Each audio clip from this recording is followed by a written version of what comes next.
Death came to the royal family of the Snow Country like a thief in the night, 'cause their blood's mixed with the spirit of water. When sorrow fills their hearts, the sky gets covered in clouds and it starts raining, even if there ain't a cloud in the sky. That day was the emperor's first wife's funeral, but the sun was shining bright. The dead woman's son was holding it together that day, trying not to mess with the weather. This dude was keeping his feelings bottled up, but he wasn't always so emotional. But at one point, Princess Sheena noticed his face looking real dark. And the next thing you know, it started raining and people were pulling out their umbrellas, which had to be put on hold, 'cause Sheena suddenly took a turn for the worse and her legs gave out. Some people were yelling for a stretcher, and others were screaming for a doctor. Sheena just scanned the soaked, dark clothes of the people around her, her gaze landing on her brother. She saw a furious rage burning in his eyes, and in that instant, it hit her. This whole world was part of a novel. The Snowdon Empire is ruled by Emperor Deegan Royce Arthur Whitesnow.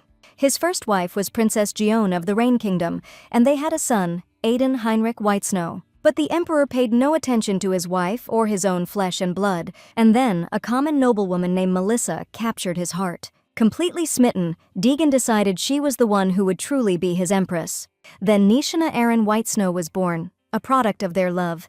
She had hair as black as night, smooth white skin, and eyes as blue as the sky. Once they came of age, they could make a contract with a water spirit. Everyone kept saying this girl was destined for an amazing future, but it all went to hell when people started listening to the rebels. Backed by his mother's homeland, the prince brutally murdered the emperor and his cronies. They spared the princess's life, but banished her to the most god-forsaken place they could find. In exile, she secretly healed people, planning to live out her days like that. But her reputation as a saint and her powers just kept growing. The prince saw her as a threat and ordered his loyal knight, Rubus Russell, to take her out. When Ruby showed up at the princess's door, she knew right away why he was there.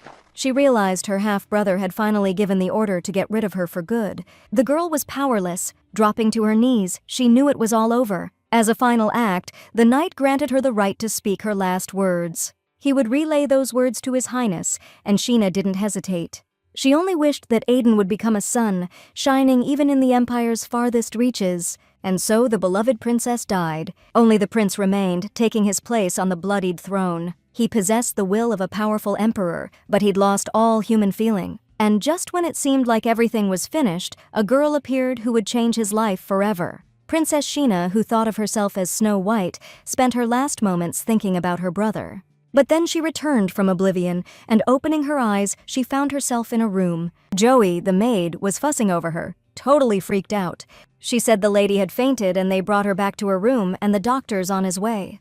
The princess sat up in bed, thinking she'd just had a seriously messed up dream. But worried it might be real, she realized her time was running out. The thought of dying soon sent shivers down her spine. She wasn't ready to kick the bucket. Plus, her parents were facing a nasty end at the hands of her brother.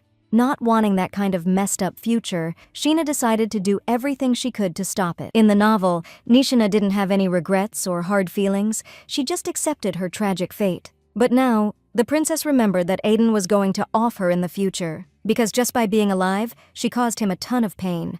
Her happiness became the reason for his loneliness, but she didn't even notice back then. But all those moments of her rise to the top slowly twisted into pure hatred, and that stepsister stayed Aiden's enemy right up until the bitter end. The girl couldn't stand the thought of that horrible future coming true, so she decided right then and there to make damn sure everyone ended up alive and happy. Her train of thought got cut off by the maid yelling at her for getting out of bed. Joey was begging her not to start drawing yet, 'cause His Majesty would be arriving any minute. So the princess figured, all right, she'd climb back into bed. But first, she had to ask how His Majesty's funeral went. Turns out the Emperor ordered the whole thing wrapped up the second Sheena fainted. Because she's considered the Empire's greatest treasure, more important than any funeral. So she shouldn't worry, and instead focus on getting some serious rest. But then the princess realized the tragic plot's already kicked off. And now she's gonna bite the dust even sooner than she did in the novel. Realizing that drained the color from her already pale face, making her look sickly. No matter how much she racked her brain, only 3 things came to mind. First, she needs to get the Emperor to name her half-brother as his successor. She also needs to somehow dial down his hatred for her, and those will be the first steps to changing the future. But if those 2 things were even possible, Sheena wouldn't have had to meet her end in the first place. And even if she says she doesn't want the throne, There's no guarantee Aiden will buy it. Picking the heir is the king's call, and as a dad, he's pretty chill and kind. But when the fate of the whole damn kingdom's on the line, he's a different animal. So to sway the emperor, we gotta shift the support for the princess over to the prince. Getting close to her brother's a no-go though, not after she crashed his mom's funeral. As soon as Sheena remembers his face that day, her courage just vanishes. That leaves one last play, the knight, Rubus Russell. This girl's gotta figure out how to stop this guy from offing her and get him to let her go. And she's gotta play it smart, so the prince doesn't send another knight after her. This princess is in a tight spot, and finding a way out ain't gonna be easy. At first, she thought she was Snow White, the main character of the story. I mean, she's got hair black as night, eyes blue as the ocean, and skin white as snow. But that look isn't just her thing. Her stepbrother Aiden's got it too. Whatever she does now, it's gotta be better than the future she remembers. So her plan is to get on the good side of that silver-haired knight, so he can't bring himself to off her. He's gotta be like that huntsman from Snow White, the one who took pity on her and helped her escape. And Sheena realized, to make it all work, she's gotta become Snow White herself. Breakfast time! The princess joined her family at the table, but her parents were worried Sheena didn't stay in her room to rest longer. The girl looked a little tired, but that's 'cause she's been racking her brain over her plan. Her father was way too anxious, especially since the doc diagnosed her with, issues. So she explained that she'd just been staying up late reading lately. Then she turned to her father with a request, saying she understood how busy he was with work. Of course, the emperor denied having any urgent business, wanting to give his daughter attention. But his assistant got visibly nervous, and Sheena even thought about backing down from her plan. That's when her mother spoke up, noticing she hadn't been eating well and figured she wasn't feeling great, and offered her some chicken boiled with medicinal herbs to give her strength. They served a huge chicken, and Sheena hesitated but promised to try and eat it all. Just then, it hit her that she could use this as an opportunity, and she announced her desire to train, to increase her stamina, especially since the healer recommended exercise, and Sheena decided to learn swordsmanship. That request seemed pretty weird to both her mom and dad, but the princess insisted it was exactly what she needed to get stronger. Truth is, it was all part of her scheme to get closer to that knight. The emperor agreed, saying taking care of yourself is key for anyone about to inherit the throne. He immediately called for Sir Hilton, who was standing guard at the front gates, and ordered him to personally train the princess, but she suddenly protested. Though she quickly caught herself, explaining she didn't want to pull such a powerful knight away from his duties, even though he'd be an awesome teacher, especially if Sheena wanted to get into sparring. Still, the princess kept saying she wanted to learn the basics first, adding that she didn't want to distract any of the other knights from their work either. And she'll be fine with a knight in training like Ruby's. He got into the palace at 17, just a year after starting, thanks to his skills. As a knight's apprentice, he's skilled enough to train the princess. Plus, her parents wanted her to make friends, so she can even become friends with him. The emperor still had his doubts, thinking it'd be better to get a more experienced knight. That's when Sheena gave him the puppy dog eyes, begging him to agree to her request. So Dagon agreed, but on one condition. If there's no progress in a month, Hilton will become Sheena's teacher. The girl eagerly agreed, thrilled with her first success in her survival plan. And she planned to head to the training grounds with Hilton later, bringing snacks. A little later, Sheena packed a small basket and, with a knight escorting her, headed to the training grounds. She was a little worried, thinking maybe she should have brought a pie instead of cookies. But Hilton swore he'd eat anything the princess made, even flour.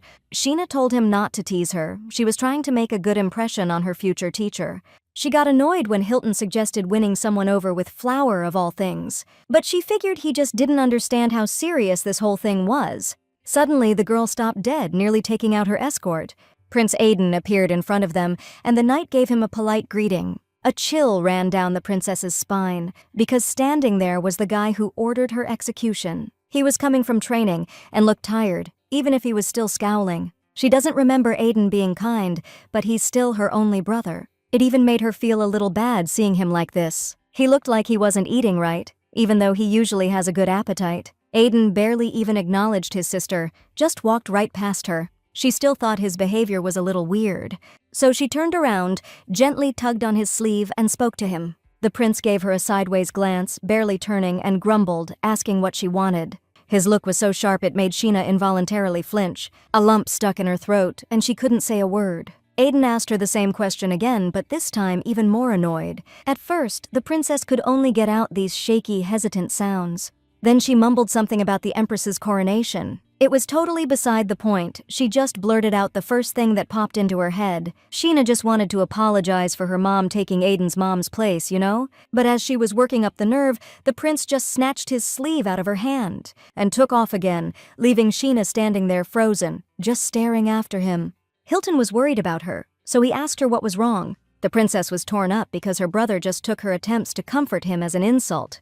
Sheena took a deep breath, then told him she was fine now. And forcing a smile, she suggested they head on to the training grounds. She spun around real quick like she couldn't even stand to look at her brother, who just kept on walking like nothing happened. The princess, with her knight by her side, was doing her best to just forget the whole awkward thing. The knights basically lived in packs on the training grounds, totally focused on getting better. A lot of them were nobles, but they were all about that brotherhood vibe. Once they got there, Hilton noticed the princess was scanning the area. He offered to help her find whoever she was looking for, especially since he was her mentor and knew the place inside and out. But before he could even finish, Sheena spotted who she was after. Rubus Russell was going hard at it, practicing his sword moves with a dummy, totally lost in his own world. But then he caught something out of the corner of his eye. Looks like they got company. Not just anyone, but a princess, and she's staring right at him. Rubus turned away without a word, figuring the princess was here on other business. She was speechless again, but this time it was because she was stunned by how hot this guy was. He's got this blinding silver hair, and those red eyes are just burning right through it. While she was busy admiring him, Rubis went back to training, and something clicked in Sheena's head. They say, according to legend, that red eyes belong to the devil himself. Who knows if that superstition's true, but everyone believed it, and that's how the Earl of Russell's second son was born. His mother was a maid, and she died right after a difficult birth. Then the rumors started that Rubis devoured his own mother, and that's why the kid grew up all alone. That messed up time is what made the young man who he is today. Just another grunt, bowing and scraping to everyone. That's when Sheena realized she was actually starting to feel sorry for the guy. Just then, Sir Richard walked up, apologizing for being late. The princess told him not to worry about it and offered him some snacks. Pleased but a little confused, the knight announced a break for everyone training. Then, even louder, he announced that the princess had brought treats for everyone and told them to line up. Every knight got a serving of the tasty goodies. Afterwards, Richard asked the princess the reason for her visit. Sir Hilton took it upon himself to explain everything on behalf of Her Highness. And while the men were talking, Sheena's attention drifted back to Rubis. The dude was standing off by himself, holding a cupcake. And he hadn't even taken a bite, just staring at it like he was praying. But the princess figured he just didn't like it. That's why he wasn't eating it. She was hoping Rubis wouldn't toss the cookie she personally brought him on the ground. But then the guy brought the treat to his mouth and slowly took a bite, which made the princess feel a huge wave of relief, like her life depended on it. Then Richard turned to her, and she confirmed she was looking for a training mentor. But first, she wanted to hear his recommendations for the most talented cadet. The girl was praying Richard would immediately mention Rubis, who she thought was the best. But the senior knight suggested taking some guy named Henry as a teacher. He said the guy was capable and even-tempered, so there wouldn't be any issues. But the princess threw a fit, saying she needed the best because she wanted to learn how to spar. And then Richard admitted that Russell was the most skilled when it came to swordsmanship. He nodded towards the silver-haired dude, who was still just standing off to the side. Sheena pretended to like the recommendation, and getting closer to Rubis, she asked him to be her fencing instructor. Russell looked at her from under his thick bangs, like he didn't get why she was latching onto him. Then he slightly turned his face away, as if trying to say he didn't want the job. At that moment, it felt like the sky was falling on Sheena's shoulders, because this could ruin her whole plan. She could feel herself trembling inside, which she tried to hide, praying Rubis wouldn't refuse. He kept standing there silent, but now he lowered his eyes to the ground. Then the captain of the knights called him over for a quick word. The others didn't get why they picked Russell. Everyone knows he's got a dark cloud hanging over him. Rubis approached Her Highness and, bowing deeply, gave her a proper greeting. Without raising his eyes to meet hers, he introduced himself by his full name. Sheena just smiled at him, admitting she was really happy to finally meet him. Then Richard explained that the princess wanted to learn fencing, and Russell was to be her instructor. The guy started to say something again, and Sheena's heart skipped a beat with anticipation. Before he could refuse, she declared she wouldn't take up too much of his time. Rubis just looked away, while she clasped her hands together like she was praying and gave him the puppy dog eyes. After a few seconds, the kid just nodded like, "Yeah, I'm in." The princess, stoked, grabbed his hand and started thanking him like crazy. She was genuinely happy. I mean, this was the first win on the road to survival. Now she just had to buddy up with him, make him forget about offing her. Later, Sheena headed to history class, where teacher David was droning on about the Empire. He was saying how the Empire hit a golden age of peace and quiet, thanks to the spirits watching over them. Sheena was totally zoning out, like, why am I even here? Either way, she and the prince needed to soak up all the knowledge a future ruler needs. And her brother was way ahead of her in that department. But Sheena wasn't trying to compete, especially since she couldn't care less. So the teacher went on about the Wind Empire, how it's falling apart. By now, half the Western Territories become a wasteland. They're running out of food in the Empire, and they're eyeing Dryad, the spirit forest. That forest sits on the border, and the Wind Empire owns part of it. But that border's crawling with raiders, driven by hunger, terrorizing the locals. Still, the Empire's guards are working overtime to keep everyone safe. David rattled off a few guard families, but the Russells weren't on the list. 2 years back, Rubis almost lost his title entirely if he hadn't stepped up, and on the battlefield, at 13 years old, he earned himself a nickname. For his relentless fighting in the Snowlands, they called him the Winter Demon.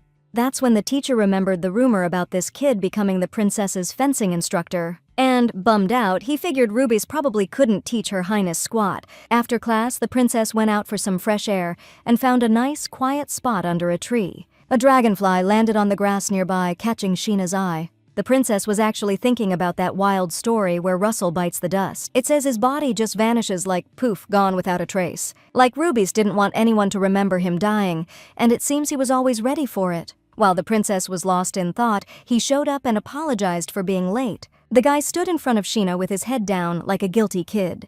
But she understood why he acted that way and why he tried to avoid looking people in the eye. She insisted everything was fine, that she'd just arrived early, and with a small smile she told him not to apologize. Though she realized again, she felt more and more sympathy for him. Who would have thought the Winter Demon and the kid who always looks down are the same guy? But right now, the princess was focused on becoming his friend. Knowing Rubis wouldn't start the conversation, Sheena decided to take the lead. Small talk about the weather seemed safe, but she shifted to the topic of lessons, reminding him she wanted to learn swordsmanship to build up her endurance, and Rubis explained she needed to get in shape first, starting with light exercises. Sheena figured she'd have to run a few laps with a light load first, and she even thought that the reason, even if it was just wanting to be friends with Russell. But at this rate, she'd become as strong as the best knight around. She figured that was all for the best, since it'd give her a better chance of surviving. But the guy wasn't in any hurry to explain how the first lesson would start. And the princess was already stoked, looking forward to getting stronger. Just like she thought, first up was running around the training grounds. Further training would depend on how much stamina the princess had. Also, Rubis asked Her Highness to call him by his name, not Sir Russell. The girl argued against it since he was her teacher, and she couldn't just use his first name. And then she actually asked him to look at her when she was talking, adding that his eyes were so beautiful, like a camellia flower in the snow.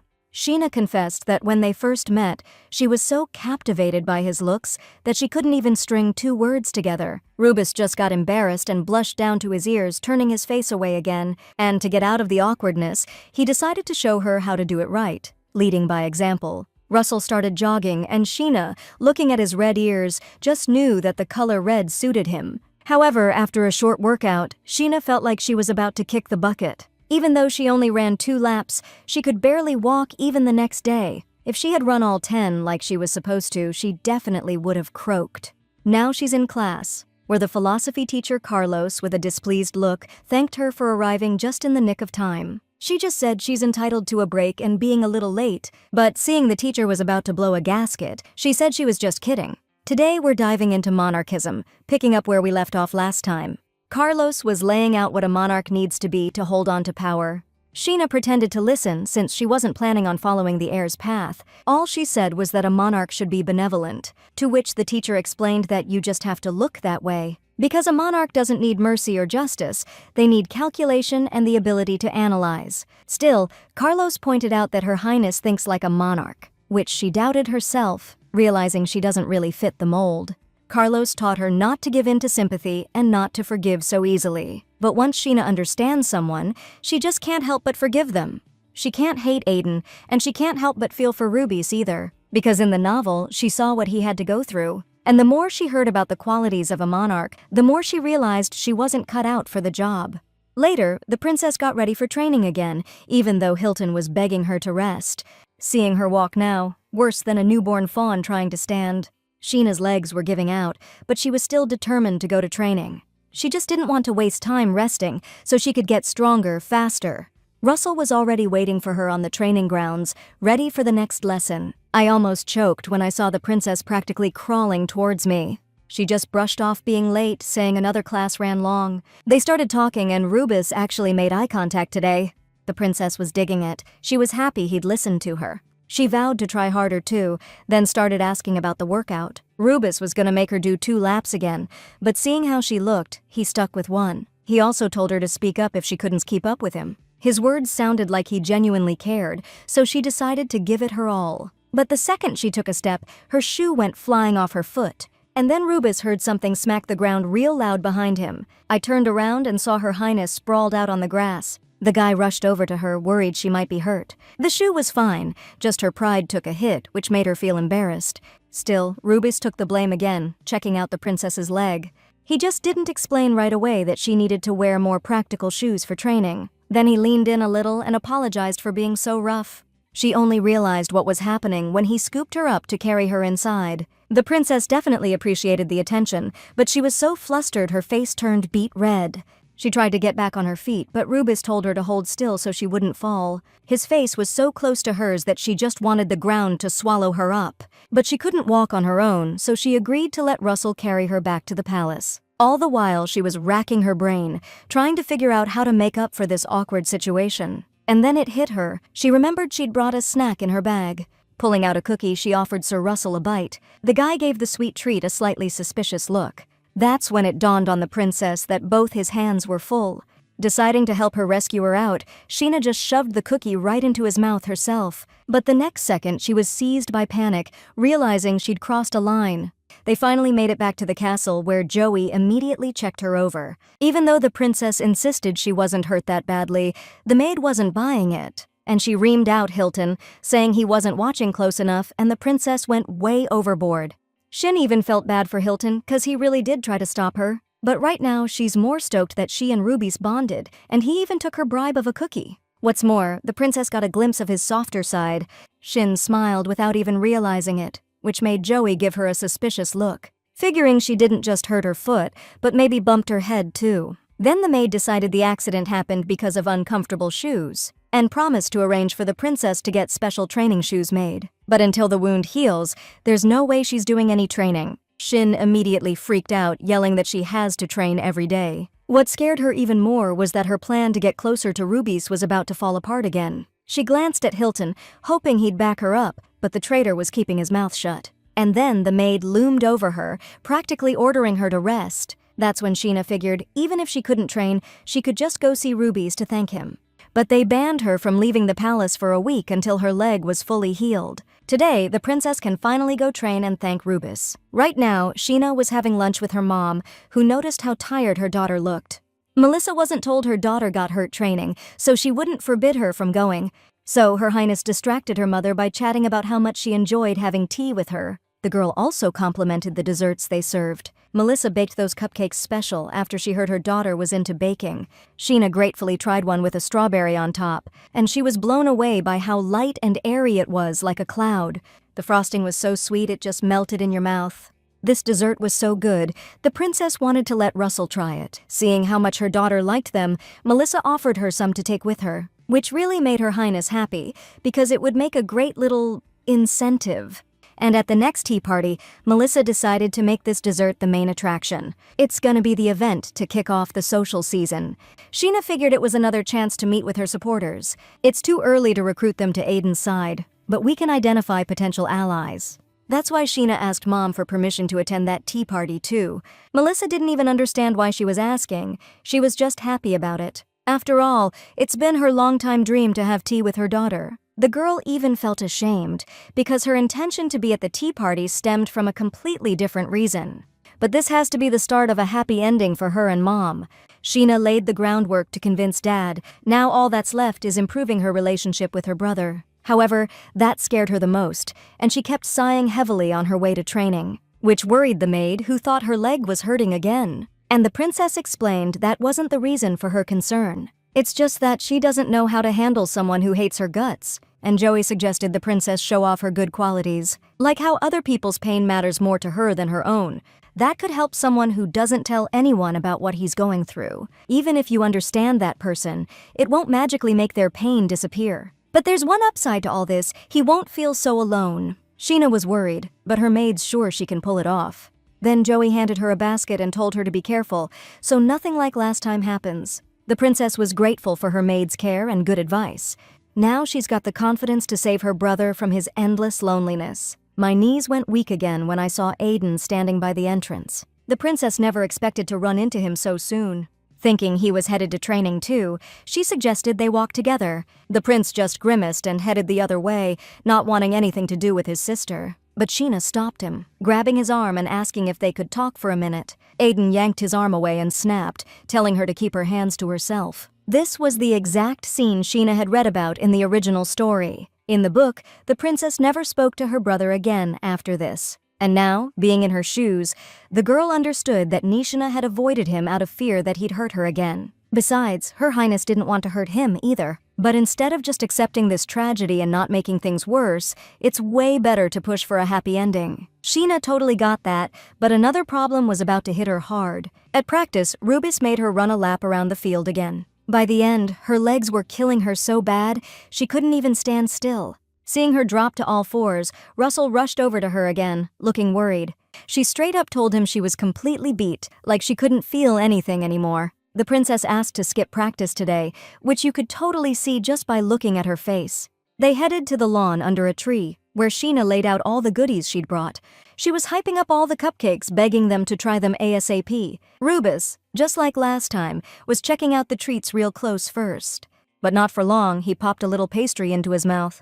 Judging by his face, the princess could tell he was digging it. She wasn't eating any herself. She'd already had her fill and didn't want more. She brought all this just for Russell and told him to enjoy the food. While he ate, Sheena watched him chew, like she was watching her favorite pet. When he'd eaten almost half, she asked how much he liked it. The guy honestly admitted he was super happy, and then Sheena asked him what exactly he liked the most. Without missing a beat, Russell pointed at the cupcake that just melted in his mouth. That's how the princess figured out he had a major sweet tooth. 'Cause the original story never mentioned what this dude's into, though it's totally possible nobody ever bothered to find out. So instead of bribes, Sheena's decided to cook up some gifts for her awesome mentor. At the same time, she's hoping she can connect with her brother just as easily. Then, the butler rolled up, saying he was looking for Her Highness. She got a little wary, but he brought news that he thought would make her day. Still, the princess wasn't exactly holding her breath for something good. Turns out the emperor's ordered her to attend regular meetings, starting tomorrow. This is supposed to be another step on her path to the throne, but for the princess, it's a total drag. Later, at the meeting, the emperor was talking about the Wind Empire and how they're acting all high and mighty. They want us to hand over the entire forest in exchange for a magic stone. The Dryad Forest is sacred, man. It's the land of spirits, a place that's kept its original form. And if we give up the forest, it'll be destroyed, just like all the other forests in the Wind Empire. We can't just ignore their demands, though, 'cause they control the power of those magic stones. The ministers were advising to demand something bigger in return. Sure, we need the magic stones, but this whole thing could escalate into a full-blown war. For the princess, who was also there, the argument over territory seemed pointless. The whole vibe of selfishness, greed, and incompetence was just suffocating her. And while some were debating how much they could lose if war broke out, others were saying they were confident in the strength of their guardians, unlike some others. The more they argued, the more the tension ratcheted up. The princess was so suffocated, she just wanted to scream to make them stop. But Aiden just sat there, stone-faced. She wondered how he could stand it. Then the emperor ordered the circus to end. It was getting way too loud. And he asked the chancellor to weigh in on the situation. The chancellor stated flat out that if war broke out, the empire would suffer big time. Military spending would double, and it'd be even worse than that border skirmish 2 years ago. And if they handed over the forest, like Wind wanted, the chance of war would drop by 30%. However, war would still kick off in about 10 years. In the novel, the war started in 2 years, but back then, Snowden owned the forest. Nishina never left the homeland until her death, and she died right there in the Dryad Forest. And she still hoped that today, for sure, the forest wouldn't be handed over to Wind. But the ministers were already discussing who to put in charge, so to stop that, the princess asked to be allowed to speak. For her, it was a chance to slightly improve her brother's image in their father's eyes. Sheena declared that she was plenty old enough to fulfill the duties of a member of the imperial family. Therefore, she was ready to take on responsibility whenever it was necessary. Noticing Aiden's sideways unhappy glare, she immediately added that her brother felt the same way. The emperor became interested and asked his son to share his thoughts. Aiden also said he's ready to step up whenever he's called upon. In the novel, he was forced into war, but now people should see him differently. Sheena was hoping this would help her connect with her brother, even a little. But the guy was sitting there with a sour look, giving her the side eye. The princess even started to worry she messed up by jumping into the conversation. Then, wouldn't you know it, they started praising her again for her wise words on the first day of the meeting. The ministers saw it like she wasn't doing it for her brother at all, and until the meeting ended, she was racking her brain, trying to figure out how to shift the focus to Aiden. She barely opened her mouth when the emperor decided to wrap things up. Sheena freaked out because her good intentions totally backfired. If this is how it ends, it'll be one massive screw-up. My brother just kept griping that his sister never learned to keep her mouth shut. He blew a gasket instantly, thinking the princess was trying to steal the throne. The next day was supposed to be all chill, enjoying the flowers and butterflies. But Sheena didn't see the point anymore, not with her brother breathing down her neck. She didn't even get a chance to clear up the misunderstanding and spent all night figuring out how to help Aiden.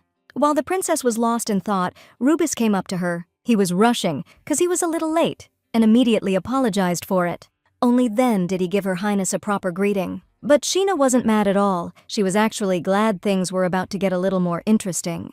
Taking his hand, she explained that being late wasn't a big deal. Everyone's got their reasons, right? No need to beat yourself up about it.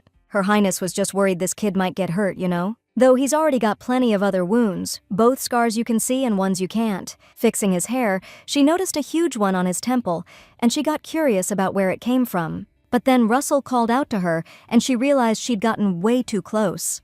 Though, she'd been acting like this with Sir Hilton since they were kids, and it was just normal. But she hadn't slept a wink because of the meeting, and just spacing out, she messed up. Sheena immediately apologized for touching Rubis without permission, but he didn't say anything, just blushed like crazy and stared at the ground. Still, the princess thought he was kinda cute, like a little puppy. She suggested they get to training, but Rubis wasn't having it. He figured Her Highness should chill, since she looked beat. She took that as an excuse to ditch the workout. Reaching for a basket, she pulled out a jar of pudding, asking Rubis to dig in. She didn't grab any for herself, saying she'd already had her fill. While he enjoyed the treat, she'd just kick back and relax. Sheena's eyes were glued to Russell as he shoveled spoonful after spoonful. Seeing him eat just reminded her how adorable he was. In moments like these, the guy actually looked his age. It bummed her out knowing he had to kill so young. At 13, he was already a swordmaster, fighting just to survive the horrors of war. Out of the blue, the princess decided to bring up the war he fought in 2 years ago. But she immediately realized it might be a touchy subject for him. I mean, obviously Russell wouldn't have any good memories from that mess. Still, there was something she was curious about, though she wasn't going to push for an answer. She wanted to know if it was true that Wind wasn't connected to the raiders, and they were just desperate people. Rubis clarified that most of them were highly trained, which meant Wind sent soldiers, and that was a tough pill to swallow. Either way, only trained guys could have held out against the Empire for that long. Rubis also confessed that the Marauders were people suffering from hunger, but he didn't say if it was agonizing for him to deal with those people. Sheena understood that there was no other way, and the soldiers were clearly suffering too, and Russell decided to share a story with her, one he witnessed himself. Back then, a bunch of knights gathered in a clearing, discussing how things were going. They were even proud of what they were doing, thinking they were protecting their loved ones. And the princess realized that these were sacrifices that had to be made. Though Russell's words sounded like he was trying to comfort her. But these are sacrifices for those in power, and Sheena wants to do everything to make sure they weren't for nothing. While she was thinking about this, she caught a pleasant, fresh scent. It smelled like spring. The breeze tickled her nose, so she decided to chill while Rubis ate. Sheena barely closed her eyes when she suddenly found herself in a weird space. It was super dark all around, and she felt like she was floating in zero gravity. But then a room appeared, one she'd never seen before. Beyond the door was the prince, and they brought him the knight he'd been looking for. The princess saw it all like she was behind glass, with no way to interfere, and she freaked out when she saw they brought Rubies into the office. The prince started talking about how Russell's eyes were totally normal, and that the rumors about them being demonic were just a bunch of BS. And then, with a nasty, evil smirk, His Highness suggested the knight should give up his life. He said he had no reason to live anymore. And not just give it away, but give it to him, like completely own him. This was the future Sheena had read about in the novel. Soon the castle would be taken, and her ruthless brother would seize the throne. Just like she thought, these were the events she had to stop. Aiden ordered Russell to stay at the front, while he headed straight for the Emperor. Rubis had no choice but to obey. And then Sheena saw the whole nightmare, all the destruction soaked in blood. She also saw the report that Russell had died during the battle. Those words just flooded her brain with terror and dread. But in the next instant, she opened her eyes and realized it was just a dream. Russell was holding his hand above her, shielding her eyes from the sun. After the nightmare she'd just seen, it was so good to see him alive.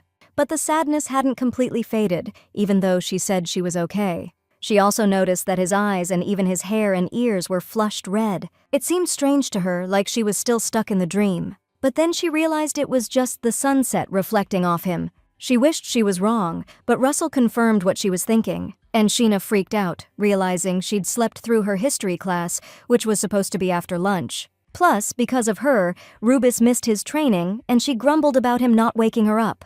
He admitted he wanted to take her to the palace, but couldn't even touch her without permission.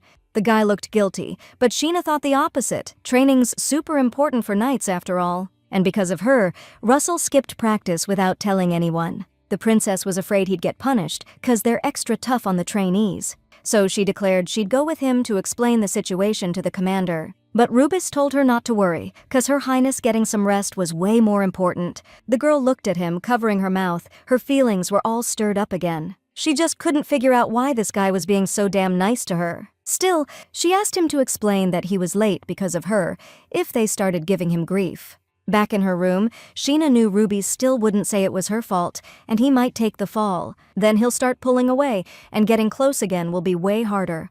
The maid noticed the princess wasn't eating anything and decided to call a doctor. But the girl insisted she was fine, just lost in thought. And she honestly admitted she just didn't have an appetite right now. Joey, thinking it was fatigue from training, was telling her to eat up and get her strength back. If she only knew the princess had gotten a great night's sleep instead of training. Right now the maids are getting her bath ready and bringing her some milk. But what Sheena really needed was a magical gizmo to rewind time. Just then, Sir Hilton showed up to apologize for the late visit. And the maids, rushing to do their duty, totally bowled him over. Joey and Alice were seriously strong. They could have flattened Hilton if they wanted to, but they just shoved him aside, didn't want him getting in the way. Getting back on his feet, he started explaining that he'd already given all the students instructions. But the princess was more concerned about whether he'd seen Sir Russell, and she immediately yelled that the guy had missed training because of her. Sheena even felt bad for getting Rubis into trouble, but Hilton wasn't mad. He figured the guy had a pretty good reason for skipping practice. And he doesn't really have the authority to punish anyone, but the princess wanted to know if Russell had been disciplined. Convinced that he hadn't, she called Hilton an idiot for not stepping in. The knight was super bummed, thinking the princess now hated him, and then she started freaking out, trying to figure out what to do, because everything was going to be just like her worst nightmare. That's when Hilton tried to chill her out, explaining that Rubis didn't get that bad of a punishment. He just had to run 30 laps around the grounds, which isn't even really a big deal. But to Her Highness, that many laps at once sounded like total torture. I mean, she's ready to kick the bucket after only 3 laps, and he's got to do 30. Plus, because of the punishment, Russell's gonna miss dinner. Then she found out that when Hilton was walking over, Rubis was on his 25th lap. So if nothing went wrong, he should be finishing up right about now. The guy might just collapse from exhaustion, but Hilton's got faith in him. Still, the princess's legs practically gave out from panic, thinking her friend's gonna get hurt. Seeing her face fall apart like that, the knight was about to call for a doctor right then and there, but Sheena insisted she needed to go see Russell immediately. Carlos taught her, as a monarch, never to apologize for mistakes or bow her head to subordinates. He'd repeat it to her multiple times during each lesson, just so she wouldn't forget. But she's not a monarch, and she doesn't consider Russell a subordinate or lower in status. So she went to him and, bowing deeply, offered her apologies. She couldn't make it yesterday because Hilton wouldn't let her leave so late. But now she was in front of Rubis, and she stayed bent over for a long time, feeling guilty that he'd been punished because of her. Rubus immediately assured her that nothing bad had happened and asked her to stand up, and she, on the verge of tears, couldn't understand why this young man was so kind to her. Truth is, she wanted to beg for forgiveness on her knees, but that would have freaked him out even more. So she just bowed, but she put her whole heart into it. And when Russell said again that she didn't need to apologize, she was relieved he'd forgiven her. Then she asked if he'd gotten hurt during his run. She repeated the question a few times, thinking he was just trying not to worry her. After all, Sir Hilton had said he could have fallen and taken a spill because he was so worn out. She suspected that's exactly what happened, and he was just hiding it. Figuring out how to check, she asked him to sit down for a sec. He didn't get it, but Reuben obeyed right away and plopped down on the grass. And in the next instant, the princess yanked off his boots and chucked them into the bushes. This was just so she could check out his legs and make sure he was okay. But when she rolled up his pants leg, the girl saw a huge gash on his ankle. Her eyes welled up, realizing Russell had lied about being fine.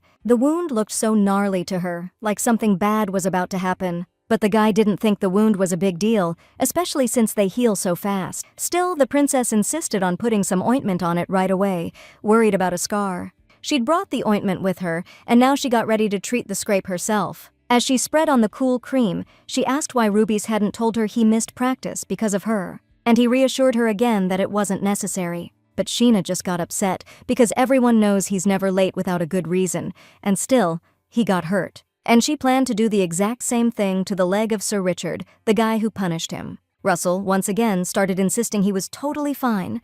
He was being so sweet about it that Sheena had to pull out another trick. And then, letting out a quiet gasp, she clutched her heart with a serious look. Naturally, the guy got worried that the princess had some kind of health problem, and she just kept going on about how her heart couldn't take much more of this. Then, with a wink, she confessed it was because of Rubus's super cute smile. At that moment, the guy felt guilty again. He'd taken the princess's words way too seriously. But realizing she was just flirting, he got embarrassed and blushed all over again.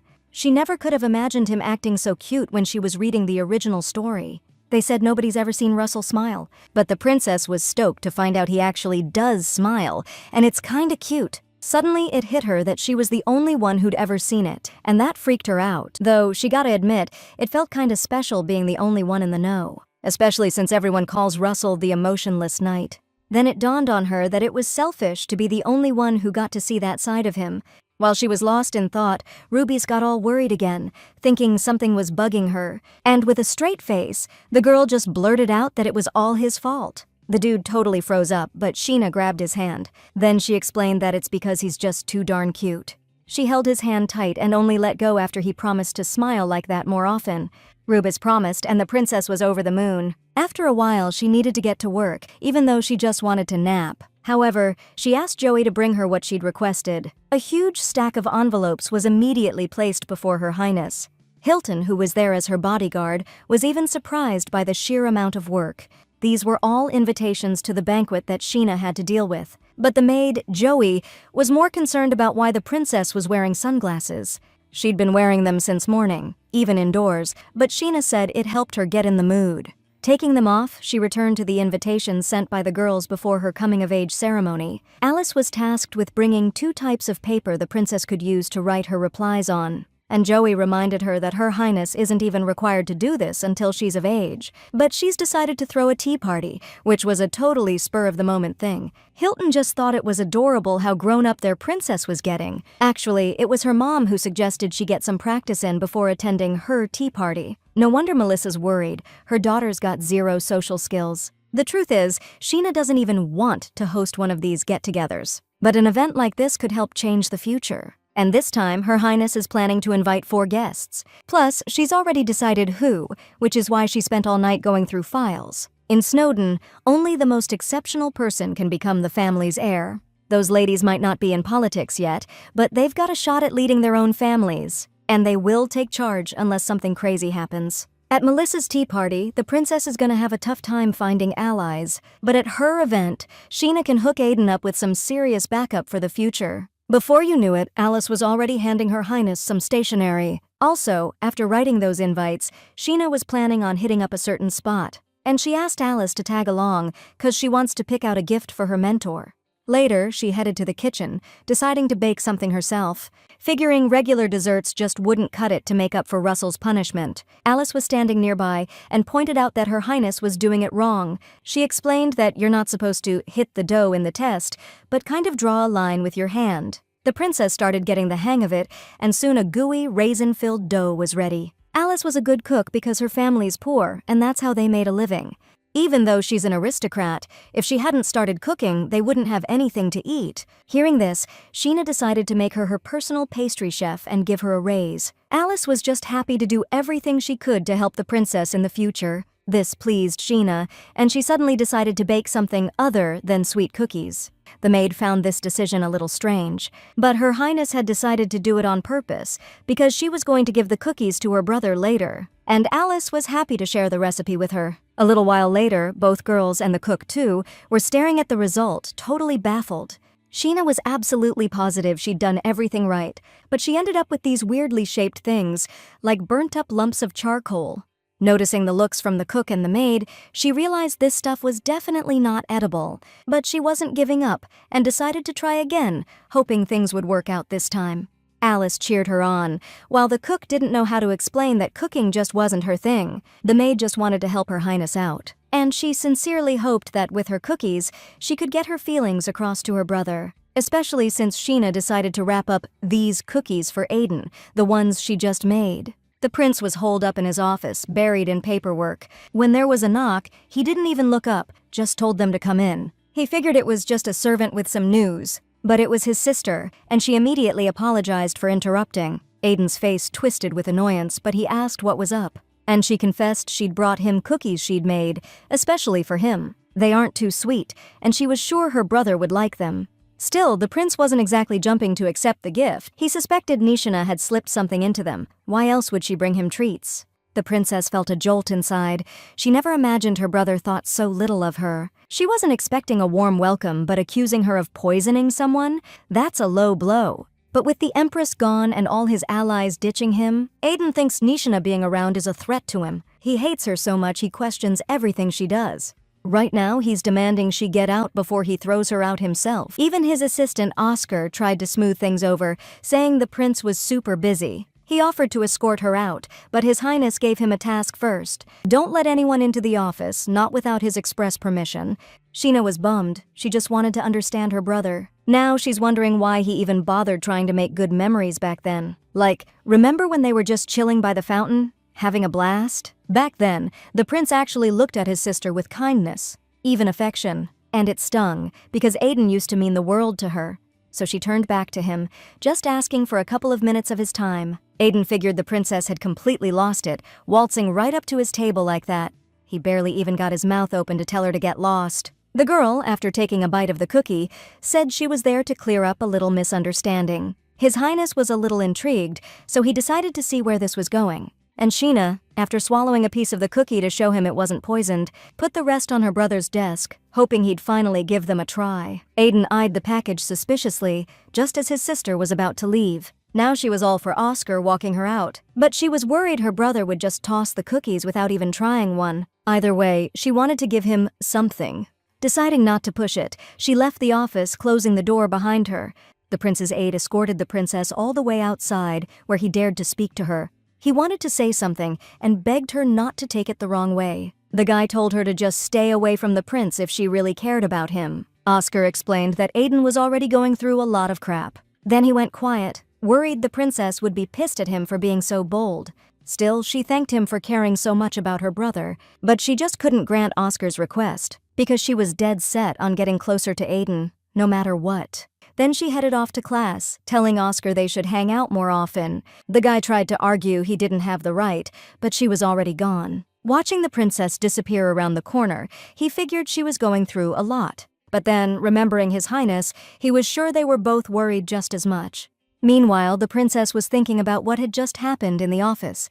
She hoped that even if the prince didn't accept her gift with an open heart, at least her actions looked perfectly normal from the outside.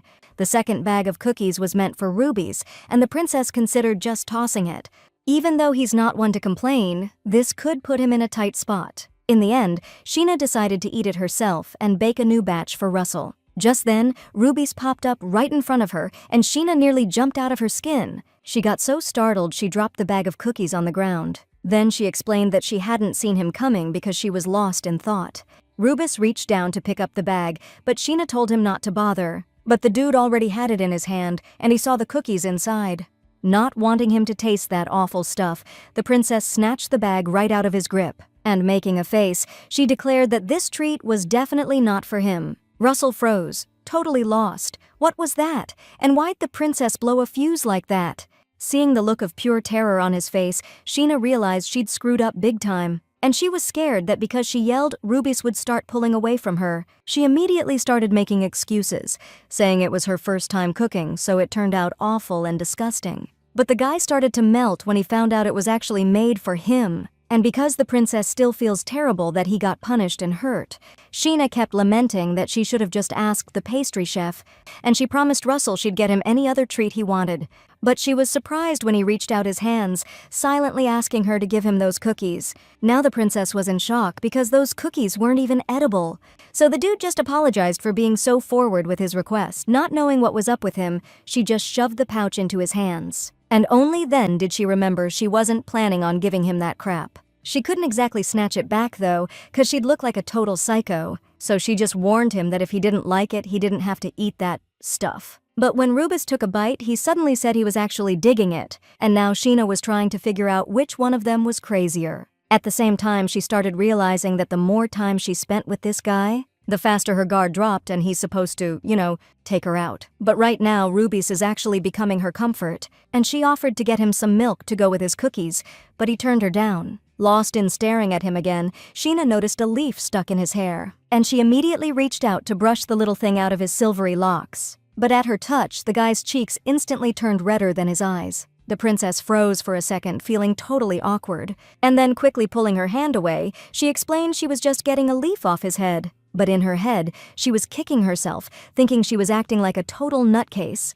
Russell, on the other hand, just rummaged through his hair and pulled the leaf out himself, after which he announced that his hair was now perfect, and the princess couldn't figure out why he was so hung up on saying he was okay every single time. But something pushed her to seize the moment, and she asked if she could mess with his hair some more. She wasn't even surprised when Rubis agreed and tilted his head towards her. The princess immediately started running her fingers through his hair, like she was petting a little puppy. She was enjoying it so much, it felt like all her troubles were fading away. She just couldn't remember what that kind of thing was called. After digging around in her memory, she remembered it was like animal therapy. Like holding a bunny and stroking its fur, it's supposed to be kind of healing. And just like that, the princess kept running her fingers through Russell's soft hair. He was a little embarrassed and figured something was bothering her, but she said she was all good now, admitting that something pretty rough had happened to her earlier that day. But thanks to her mentor, she's starting to pull herself together. Sheen was really digging this therapy and asked if she could, pet Rubies some more.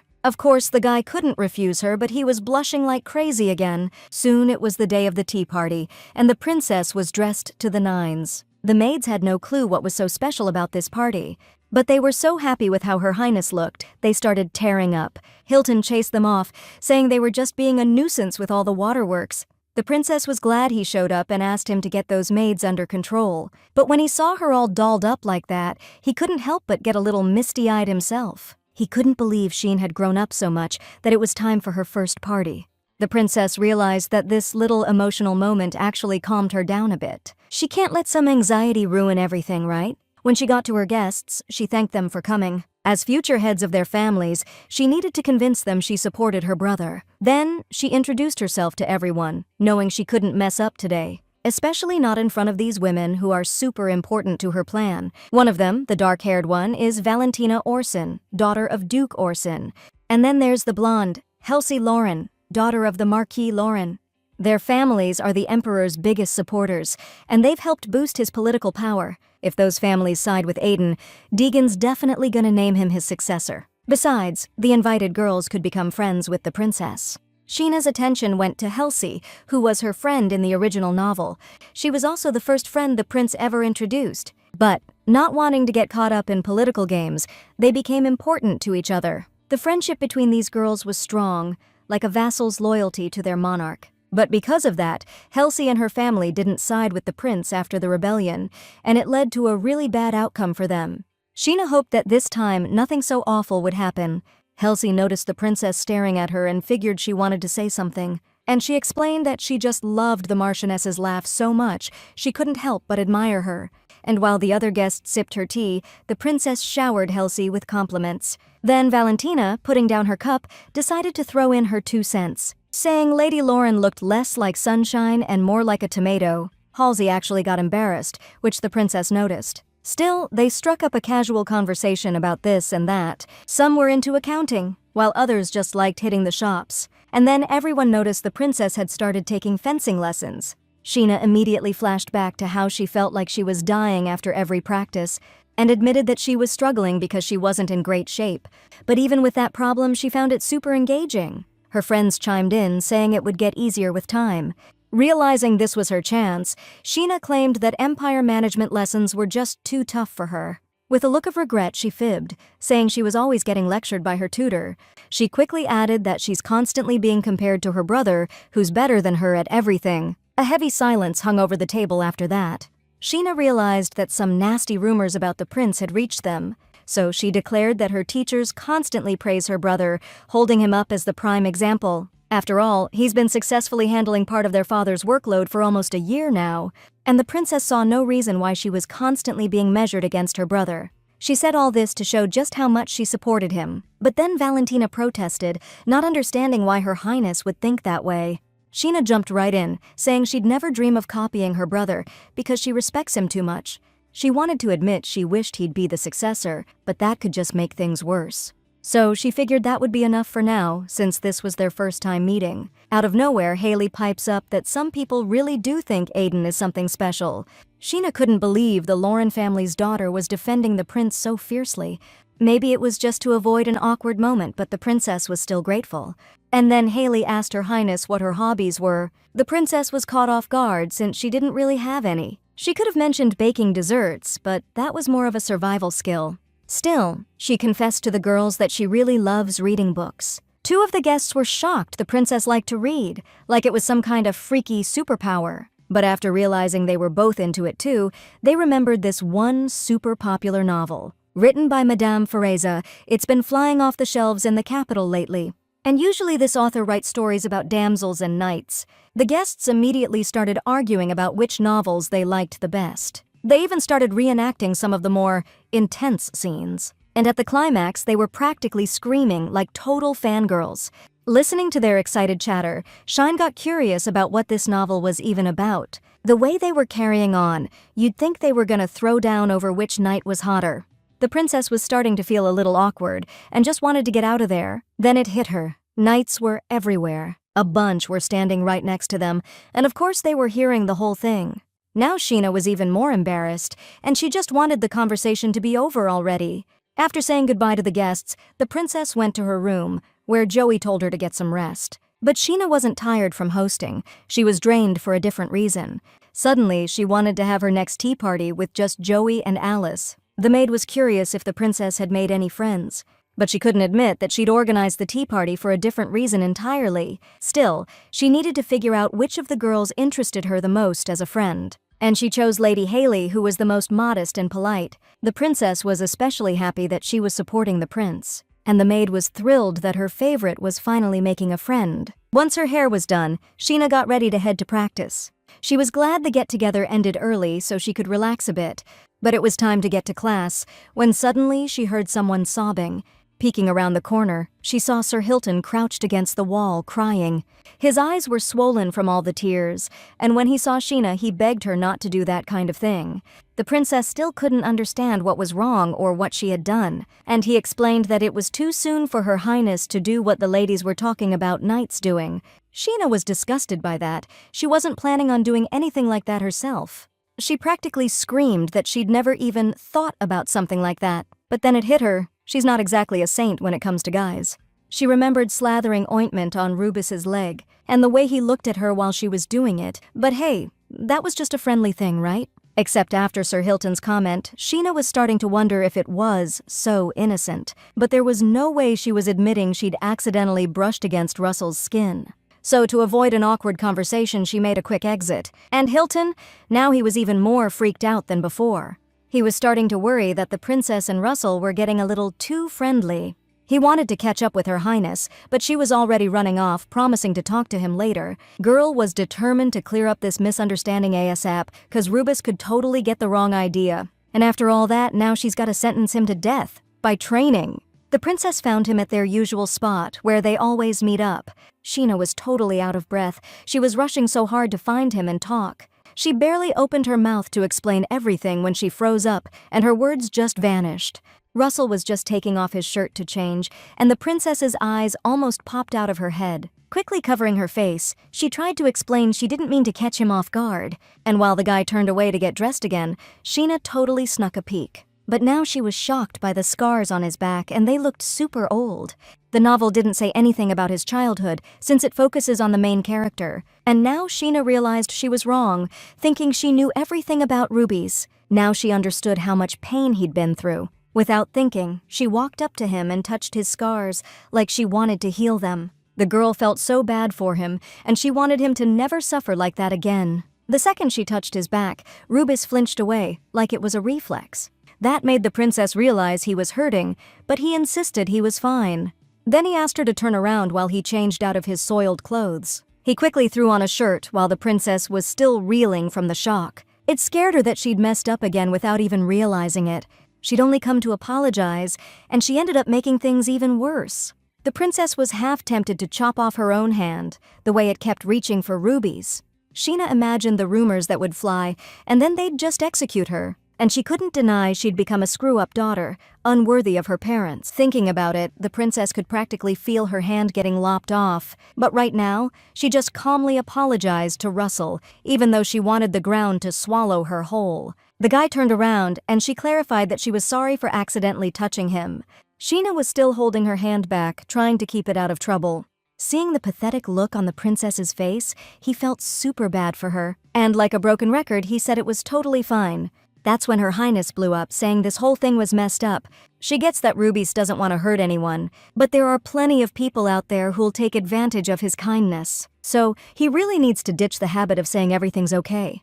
Sheena explained that no matter his position, if he's uncomfortable, he should just say so. The guy just bowed his head in agreement, 'cause he wouldn't dare talk back to the princess. And she didn't know how to make it any clearer that he can disagree with her. Even if he doesn't like her, he can say it, but Rubus immediately objected, and stated that he actually enjoys being around her. Scratching the back of her head, Sheena then asked him to definitely speak up if he ever felt uncomfortable. But then she realized he's taking her words as orders, since he's answering without even thinking. And she really wanted to protect this good guy somehow. So she told them to let her know ASAP if anyone gave him trouble. She was sure she could handle any jerk who messed with him, and Russell agreed again. After that, Sheena repeated her request just to hammer the point home. Honestly, she was even happy she could protect him herself. She wanted to rid Rubis of the people who were hurting him, and she was ready to use her abilities and any means to do it. But to do that, she also needed to train hard to get tougher and stronger. A couple of days later, Sheena went for a boat ride with her mother. The princess had heard that her mother was super busy getting ready to become empress, and I was surprised she even found the time to help me get ready for this tea party. That's why I wanted to thank Mom for her time and for caring so much. But Melissa had already planned everything, plus she enjoys a little walk with her daughter. She admitted that even the emperor who's stuck in a meeting right now was jealous. Still, she's super happy to be able to spend time with her little girl. It makes her so happy that nothing anyone says can ruin it now. That's when the princess realized her mother wasn't telling her something. But it looked like Melissa also thought her daughter wanted to talk to her about something. The princess's mother was really perceptive, like she could see right through her. But if Sheena tells her everything, Melissa might just chalk it up to her being too young. The princess still wanted to tell her she was giving up her right to the throne, even though she knew it was hard for her mother to take a stand and oppose the empress. But Sheena knows Melissa did all this just for her. And if Mom thinks all her efforts were for nothing, she'll be devastated. Still, the princess had to say it and braced herself to drop the harsh truth, because this is for a brighter future for everyone, even if it hurts right now. And Sheena blurted out, asking if her mother hoped she'd become the Empire's shining star. Just like she figured, her mom's face immediately changed. A tense, silent pause fell, and it felt like it lasted forever. Sheena was already thinking she shouldn't have asked, but she doesn't want to take the throne. and now I had no idea how to convince Mom if she was against it. But then she suddenly said she'd always want me to be happy, no matter where I ended up. Those were the honest words of a loving mother, supporting her kid. All Melissa wants is for her little girl to keep smiling, and that's all that matters to her. Sheena's emotions welled up, and she fell into her mother's arms, who kissed her on the top of the head and promised she'd always have her back. Ever since Sheena got stuck in this story, she really hasn't had a single day without worry. And if that awful future happens again, then all this effort to find a way out will have been for nothing. She doesn't have it all figured out yet, but her heart feels calmer knowing her mom's on her side. The girl wanted to stay in this peaceful moment, even if just for a little longer. And Melissa was just happy to give her daughter peace of mind for as long as she needed. Now Sheena knew one thing: if everyone's life was going to have a happy ending, it was thanks to her mom who gave her all her love. After a couple of minutes, the princess started heading back to her spot in the boat. But she was a little shaky from all the excitement, and the current was rocking the boat too. She felt a little embarrassed, acting like a kid when she was all grown up. But her mom was just happy, and still it was time to get going. Agreeing, Sheena got ready to press the magic stone, when suddenly she heard some kind of sound, almost like part of a word. She looked around and didn't see anyone, so the princess figured she was just hearing things. But then the voice came again, and this time it said the word child. Sheena started looking around again, trying to figure out who was talking. In the water, she saw a creature that looked like a person, its hair blending in with the water. Droplets of water floated in the air around this being, and it was staring at Sheena. The princess figured she was hallucinating from exhaustion, seeing things that weren't there. But when the creature spoke again, Sheena freaked out, realizing she wasn't imagining things at all. Meanwhile, the spirit leaped out, hovering above the water, and was as happy as a clam. The ability to see spirits usually shows up around 16, so Sheena was pretty surprised. But then she saw another spirit that looked like an elf, and judging by their babbling, they were definitely talking about her, the princess. The spirit girl thought she was totally awesome, which her buddy wasn't buying. Meanwhile, Sheena was trying to figure out how her powers popped up and decided to keep it on the down low from her mom for now, because if her dad finds out, he'll be even more pushy about getting her on that throne. And while she was blowing off the spirits, they were scratching their heads trying to figure out why. The spirit girl was especially bummed, 'cause she even put on a flower to get her attention. She started calling out to the princess again, hoping she'd turn around. But she didn't even flinch and just told her mom to hurry back. Sheena put her hand on the magic thingy again to get out of there. The spirit girl just couldn't believe the princess hadn't even acknowledged her. So she jumped back in the river to catch up with the boat and try to get Sheena's attention one more time. But the boat's engine kicked in and it was hauling ass away from that place. The spirit girl was practically in tears, but her buddy just stood there stone-faced. He even suggested that his friend somehow made the princess hate her. She started wailing, saying she'd definitely turn things around and be better. Back home, Sheena felt relieved that her mom was on her side. But another, more serious problem popped up, doubling the weight on her heart. She couldn't figure out why she suddenly started seeing spirits at her age. Hilton noticed the princess was upset and got worried, but she immediately turned it around on him, saying he looked like he was stressing about something big himself. She already explained about the tea party, so something else must have gone down. But the knight denied it, just asked her to rest after her walk. He even offered a friendly hug, which made Sheena wrinkle her nose. She hated that Hilton still treated her like a little kid. She tried to ignore him, then someone else caught her eye. Hugh Murray, the head of the hospital, with a pretty smooth voice. Coming closer, he greeted the princess politely. They hadn't seen each other in ages, since he'd been stationed near Dryad Forest. But he got back last night, and he's staying at the palace now. The princess was super happy to see him and immediately started asking how he was doing. When she asked if he was tired, Hugh suddenly remembered something. Word on the street was, while he was gone, Her Highness fainted from exhaustion. That was 2 months back, but Sheena swore she's back to 100% now. All that training's really paying off, she's gotten way tougher. Once Hugh was sure the princess was okay, he asked her to walk with him to the hospital. Just for a quick checkup, something she hadn't done while he was away. She didn't argue, seeing as how it could only do her good. Besides, Hugh's a top-tier water mage, one of the best in the whole empire. Murray also suggested Hilton get checked out, noticing he looked a little under the weather. That guy's a brilliant scientist, probably knows more about science than anyone, but Sheena shouldn't tell him about her abilities, or he'll run straight to her dad. She had a ton of questions, but decided to find the answers herself. Then Hugh took off, and the princess told Hilton her plans had changed. She announced she wanted to go to the Imperial Library. Specifically the Snowden family's secret library, the one with all the guards. Plus, you gotta climb a crazy amount of stairs to get up there. But the princess kept pushing forward also to show how much tougher she'd become, though when she stepped onto the last step she was shaking so bad even the knights got worried. The staircase was just longer than she expected, but she made it. Now all that's left is to get inside and find info on the spirits, but nobody can find out. So she sent Hilton to Joey just for the time she's gonna be here, especially since this place is off limits to everyone but the imperial family. Still, Hilton figured he'd stick around outside, just to make sure the princess got back safe and sound later. This library's packed with classified intel and some seriously restricted old books.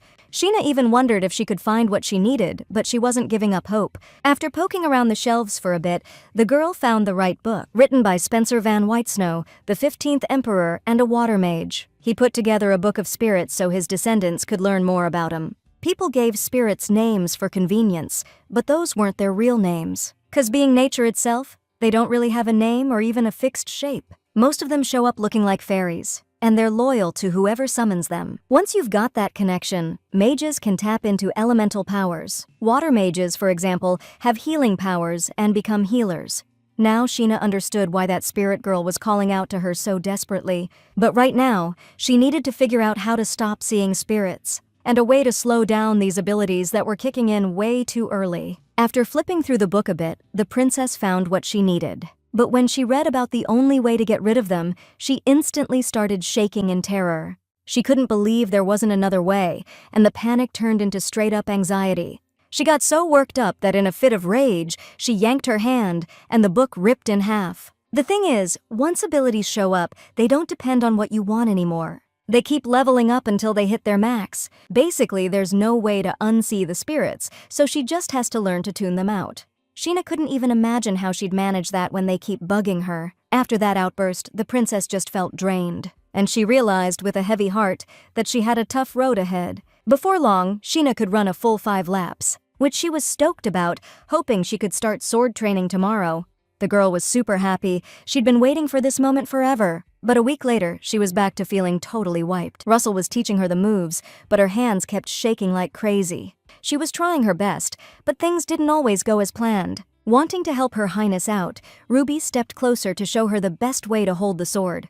He lifted her hands a little to make it easier for her to balance it, and he adjusted her fingers, which were gripping the hilt way too tight. Just then, Sheena gasped, and Rubis realized he'd touched her hand without permission. He started apologizing, even though the princess told him not to worry about it, and she even kinda liked how warm his hands were. That compliment totally flustered him, which made Sheena laugh again. Then she asked him to keep the training going, but Russell suggested taking a break, because she looked completely wiped out. After they both agreed, they settled down on a picnic blanket under a tree.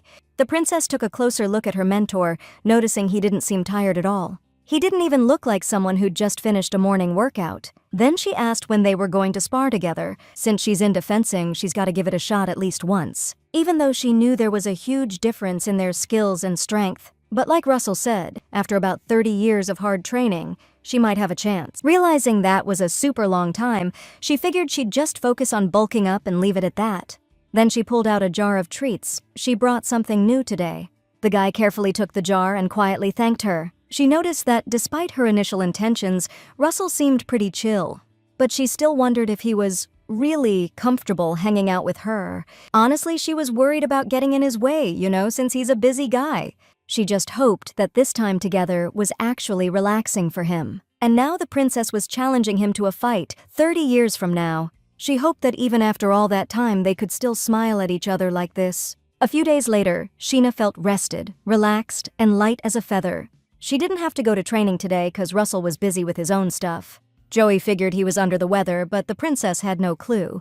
So she planned to check in the day after tomorrow, see if anything serious was up with him. She hadn't planned anything for today, but it looks like the maids got something up her sleeve and presented her with a book, a gift from Viscount Graham's daughter.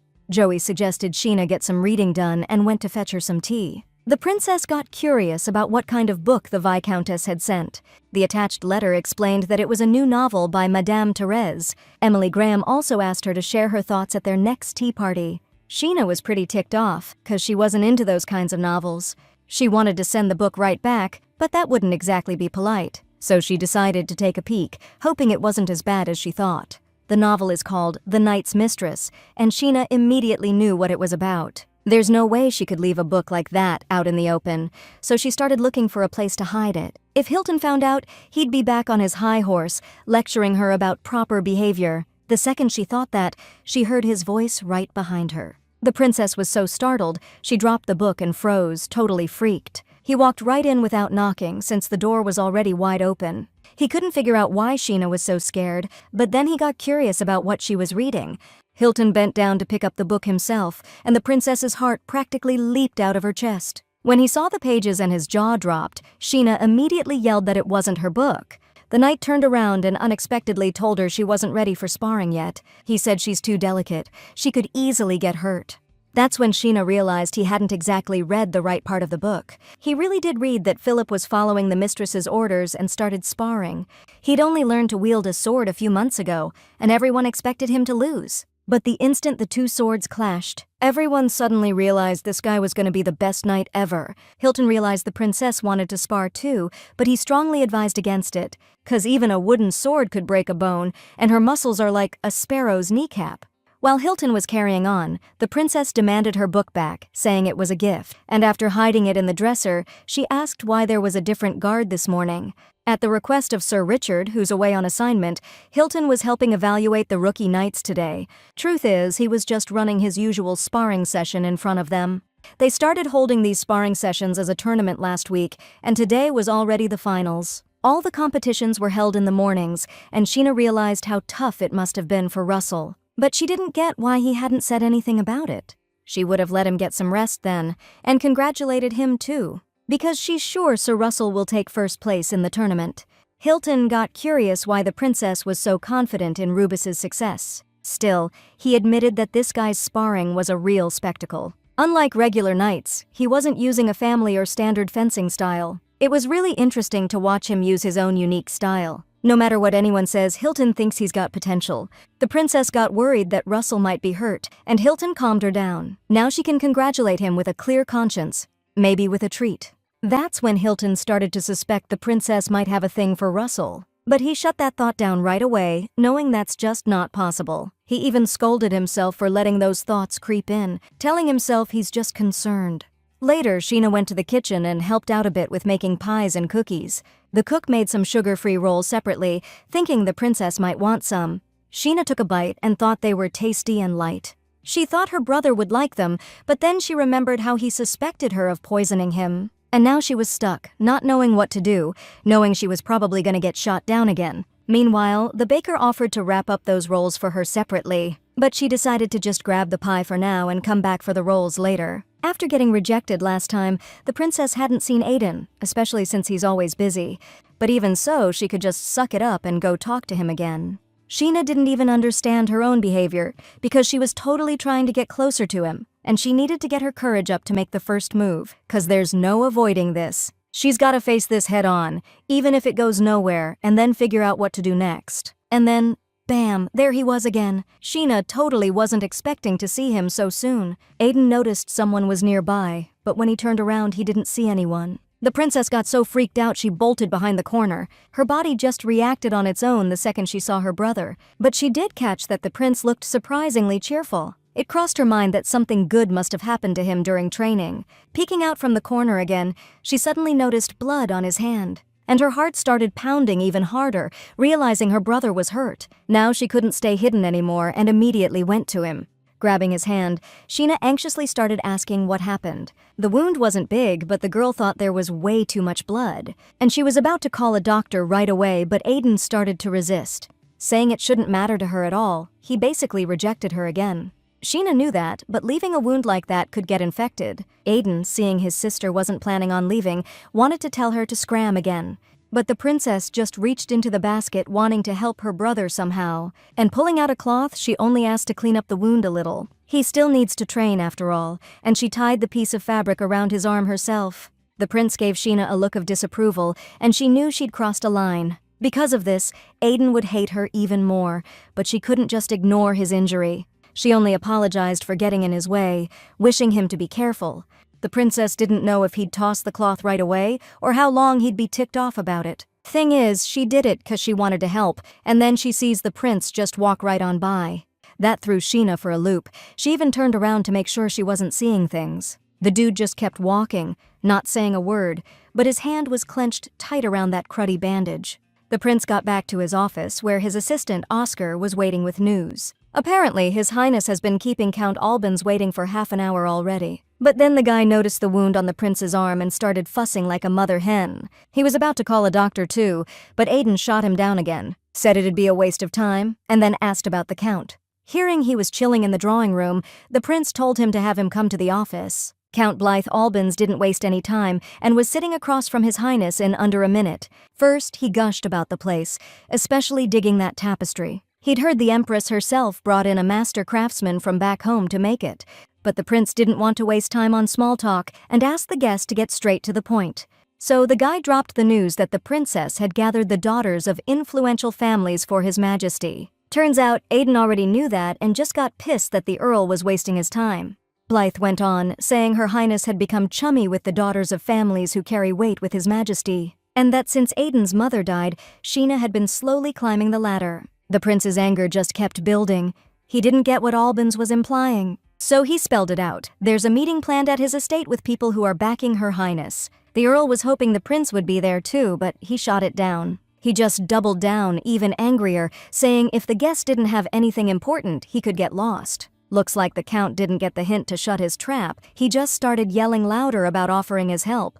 That's when Aiden told him to think about ways to make a barking dog shut up. That shut Blythe up, but more because he realized it was a threat, especially when the prince added that the dog might need its vocal cords snipped so it doesn't annoy everyone with its barking. When the Count finally realized he was about to get seriously messed up, he bolted out of the office like a scalded cat. Oscar saw him and peeked in, curious about what just went down, and His Highness was just glad the guy ran off with his tail between his legs. His Highness had already made up his mind about that guy. He's gotta pick a side, and his intentions are pretty damn clear. It was obvious the Count had picked the prince's side, even though everyone's got the right to choose. Still, Aiden was pissed that this guy wasn't just cool with his, ambitions, and that he's getting closer and closer to the kid who's always just been watching from the sidelines. In a fit of rage, the prince slammed his hands on the table hard enough to spill a teacup, and the wound started bleeding worse, soaking the cloth red. The aide was worried that if it kept up like this, the wound could get seriously infected.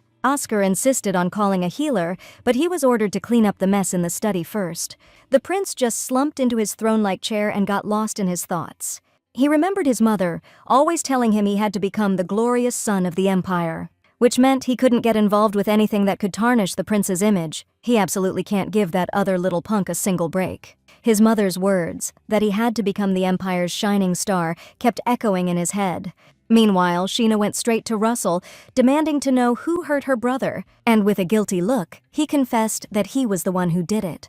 The princess was taken aback, but for some reason she felt even worse for Rubies himself.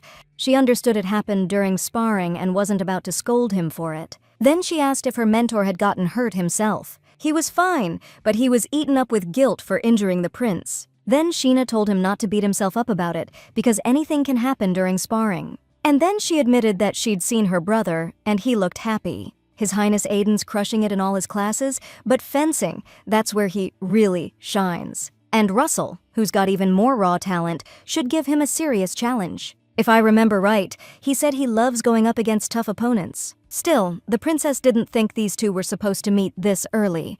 In the original story, Aiden and Russell didn't cross paths until after their coming-of-age ceremonies. And then it hit her, because she brought Rubies in as a mentor. Their meeting happened way too soon, and now who knows how things will play out. In the novel, Rubies was always by Aiden's side after he became emperor. He earned fame and respect as the emperor's sword and the youngest swordmaster ever. But nobody ever saw him as a person, just as a weapon. Sheena freaked, thinking Russell or she might kick the bucket way sooner than they thought. Thinking about it, she went so pale that Rubis got worried and offered to call a doctor. She immediately swore she was totally fine and told him not to sweat it. But the guy could see something was bugging Her Highness and he offered to help out. Sheena got a little flustered, realizing she'd made him worry, and that made her cheeks flush bright red. But the thing is, even this night's concern wouldn't solve the problem. So the princess asked him to listen carefully. She was going to talk to him about two super important things. First, she asked if she could call him Rubis. I mean, if he gets officially knighted, she'll have to call him Sir Russell from then on. And since she can only call him by his first name now, that's why she asked for permission. The dude was flustered, not understanding why Her Highness would even ask. Sheena even suggested calling him Ruby for short, which he immediately agreed to. He explained that the princess could call him whatever she liked. The way he said it was so sweet that Sheena herself blushed a little. And then she asked him to call her by her first name too, but Ruby's couldn't bring himself to do it. She didn't get why, since he was not only her mentor, but also a friend. Still, Russell thought it would be way out of line if he got that familiar with her. So she just repeated that they were friends, and confessed she'd prepared something special to celebrate. And she pulled a pie out of the basket, one that didn't even get burnt this time. Sheena confessed she helped make it, 'cause it's a congratulatory pie. This was actually the second thing the princess wanted to talk about, and handing Russell the pie, she congratulated him on taking first place in the fencing assessment. Sir Hilton told her all about it. He's totally blown away by Rubis's skills himself. The guy suddenly got even more flustered, and the princess wanted to cheer him up somehow. Then she asked him again to call her by her name, but Rubis was completely against it.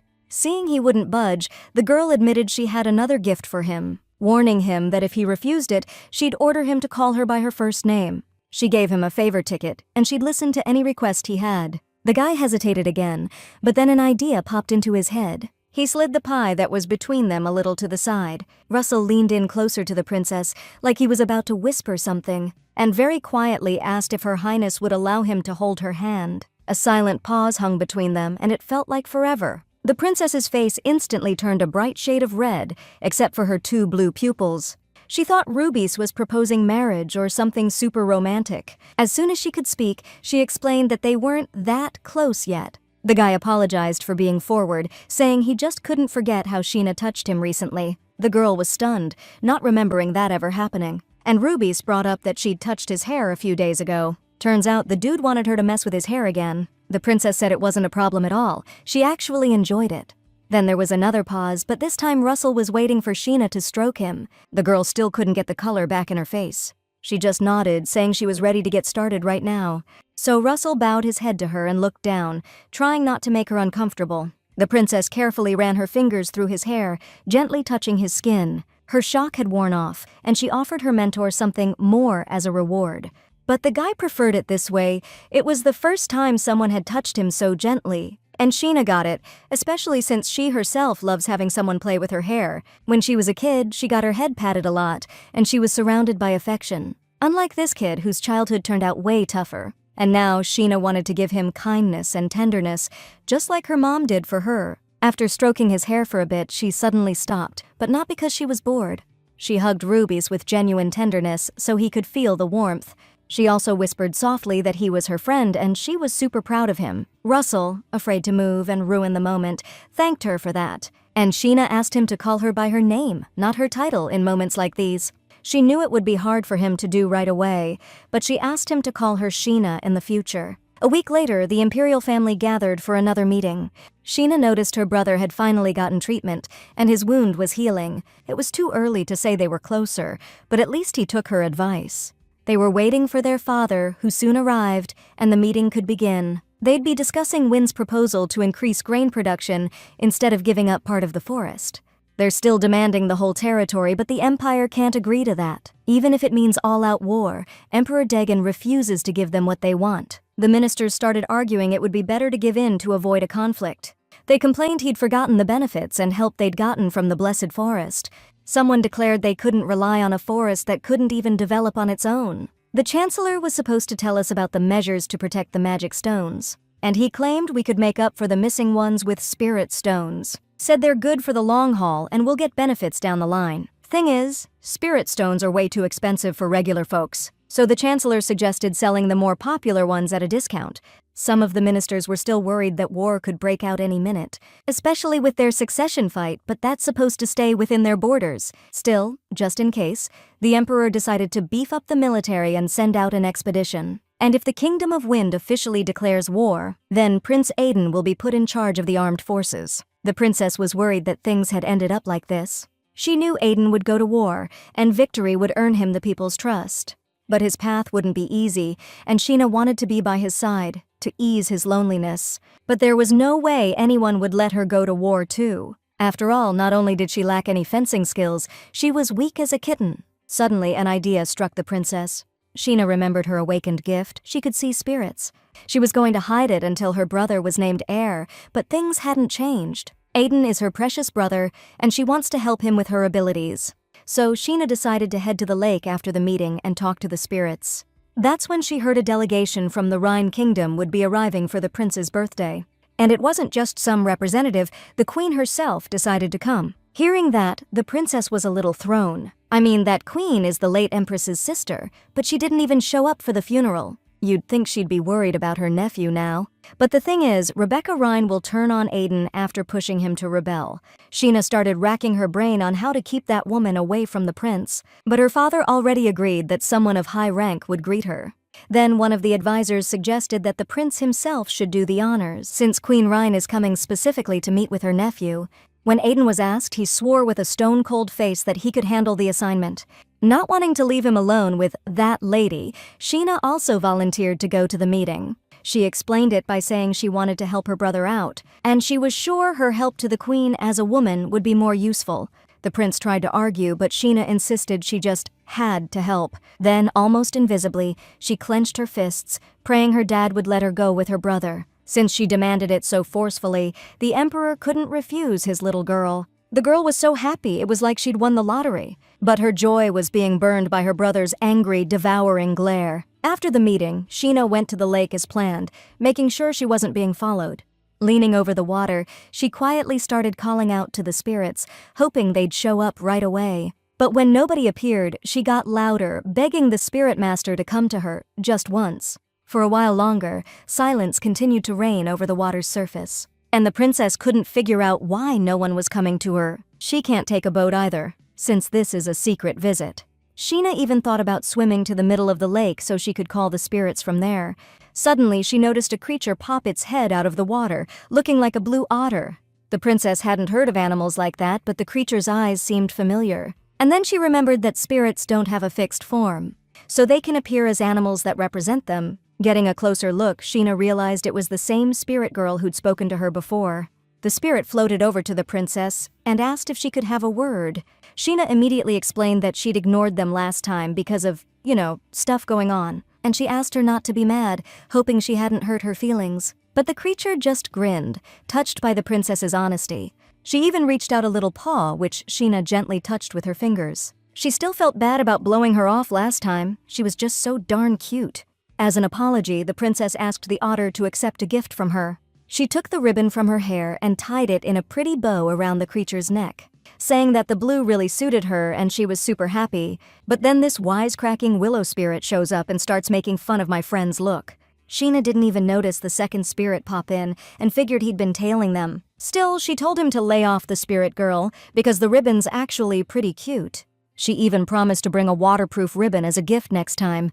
The blue otter was so stoked that her face lit up even brighter. Spirits have feelings too, and when a water spirit gets bummed, they kind of fade out. Which makes it pretty clear that water mages are probably pretty sensitive too. And that's when Sheena realized her sympathy for Aiden and Ruby's might be the water spirit's influence. But she's not a mage yet, and told the spirits she just came to talk. Then she explained that, due to certain things, nobody can know about her skill, so she can't become a mage just yet. The book says mages can recognize each other, especially strong ones can sense the weaker ones. And there's a high-level elemental mage in the castle, so Sheena could get exposed. Still, the princess promised the spirit she'd definitely make a contract when the time comes. But for now, she suggested they just be friends and introduced herself to the spirits. The boy spirit got all huffy. He doesn't like making friends, plus water mages are a drag. And when Sheena asked what to call them, he got all indignant again, 'cause they don't have names. Still, the princess wanted to get close to them, so she couldn't just call them spirits. Then the willow spirit remembered that people used to call him Selic, and the water spirit asked the princess to give her a name, so she could be special to her. So Sheena decided to call her Ver, which means spring, 'cause she first saw her in the springtime. The water spirit dug that name and asked the princess to look after them. Sheena was stoked that she was off to a good start with these spirits. Then, Her Highness headed to the training grounds to catch up with Russell. On the way, she heard he'd gone around the corner towards the building's window. Getting closer, she suddenly overheard some insults, someone getting trashed as a real lowlife. Then she saw a bunch of guys beating on Russell, calling him a freak. The princess couldn't believe her usually upbeat friend was just taking it.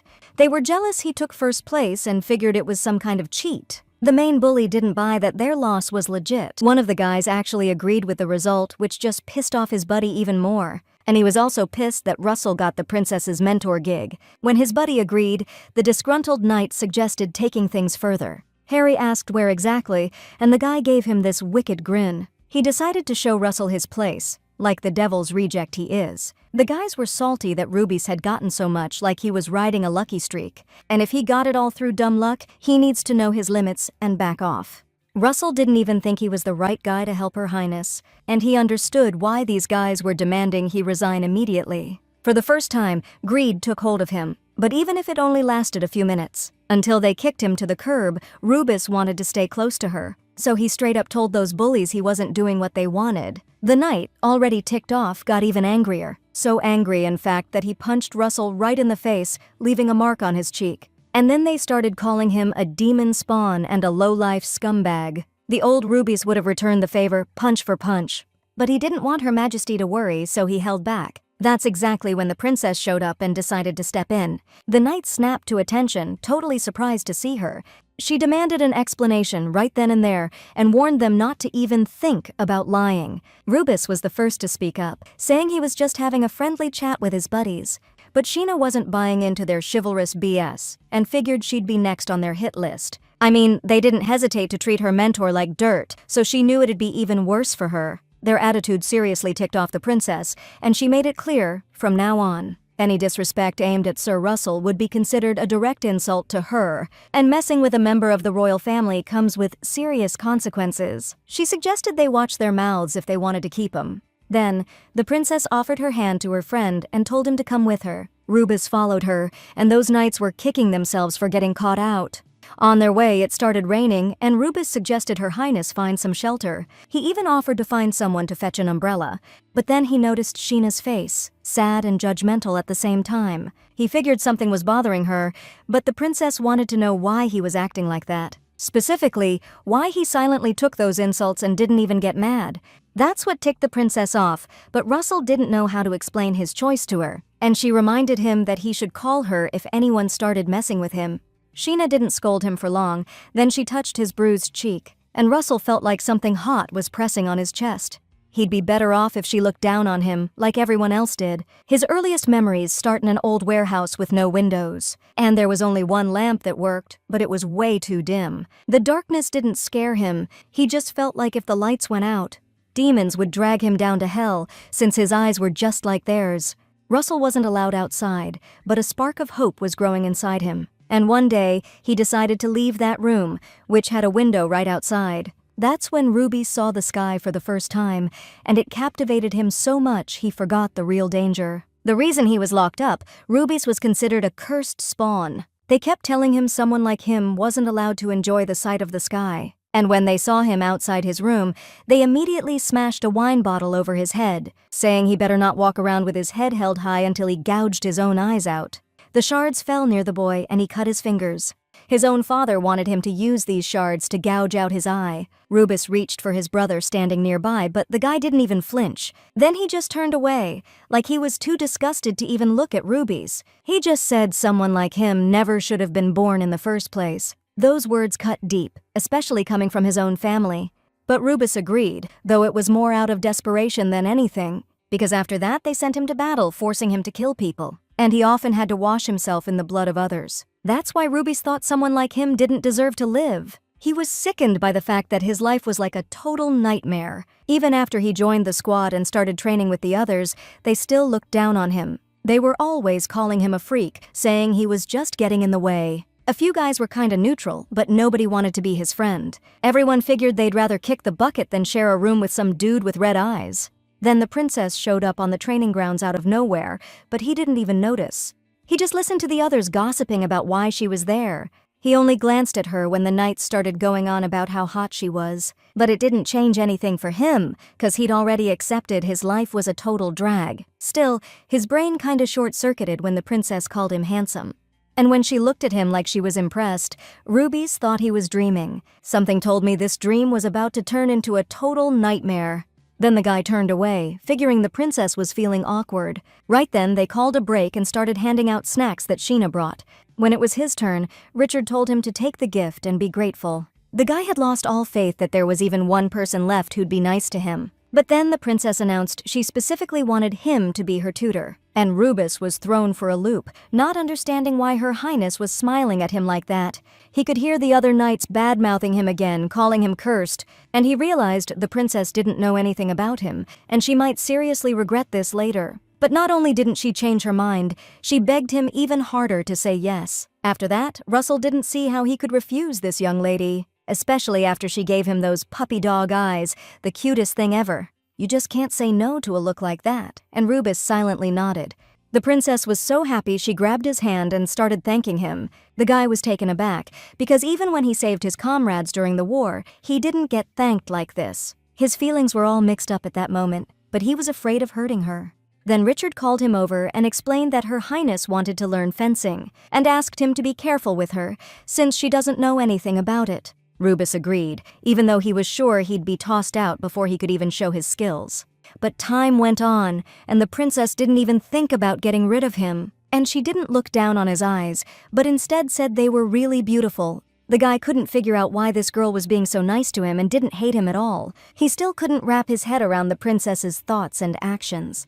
Now that she'd pulled him away from those nights, he was thinking about it again. And when Sheena called out to him, she wasn't mad, understanding that everyone has trouble focusing sometimes. She just suggested he get some rest when he felt like that. Rubus immediately thought about the sky, which he loved to look at so much. And when the princess held out her hand, offering to relax together, he realized that she was the one who allowed him to admire the sky in this nightmare. In the pitch black, he saw a light and warmth seeped into a long-forgotten pain. It stung, but Rubus finally got what happiness meant, and he wasn't about to let this dream slip away. Every time he saw the princess smile, he just wanted her to smile like that forever. And even if that smile wasn't meant for him, he'd still be happy just seeing it. That's why it twisted the knife to see Sheena crying in the rain like this. He just wanted this girl to always be happy, plain and simple. So he cupped her face, wanting to chase away her sadness, and told her not to cry. Plus, he called the princess by her first name, which totally caught her off guard in a good way. Sheena couldn't believe her ears and asked him to say it again, just to make sure she wasn't imagining things. Rubus, though, got all flustered and blushed like crazy, right up to his ears. But the princess repeated her request, wanting him to say it one more time. He wanted to, but fear choked him up and he froze. Then he finally said the princess's name again, and this time it sounded so gentle. Just then, the rain stopped, and Her Highness perked right up. And she asked Rubus to go with her, even though he was worried about training. Sheena pouted again, not getting why training was more important right now. And when the guy apologized, she realized she'd accidentally snapped at him. Then she started apologizing to him for her little outburst. And she almost teared up, she was so touched, when Rubus looked down again. Still, she didn't understand why innocent Russell always got the short end of the stick. In moments like these, her heart just breaks every time. And then she took him to this place, and when he saw it, he was totally blown away. They walked into her office, and everything was super fancy with tons of plush furniture.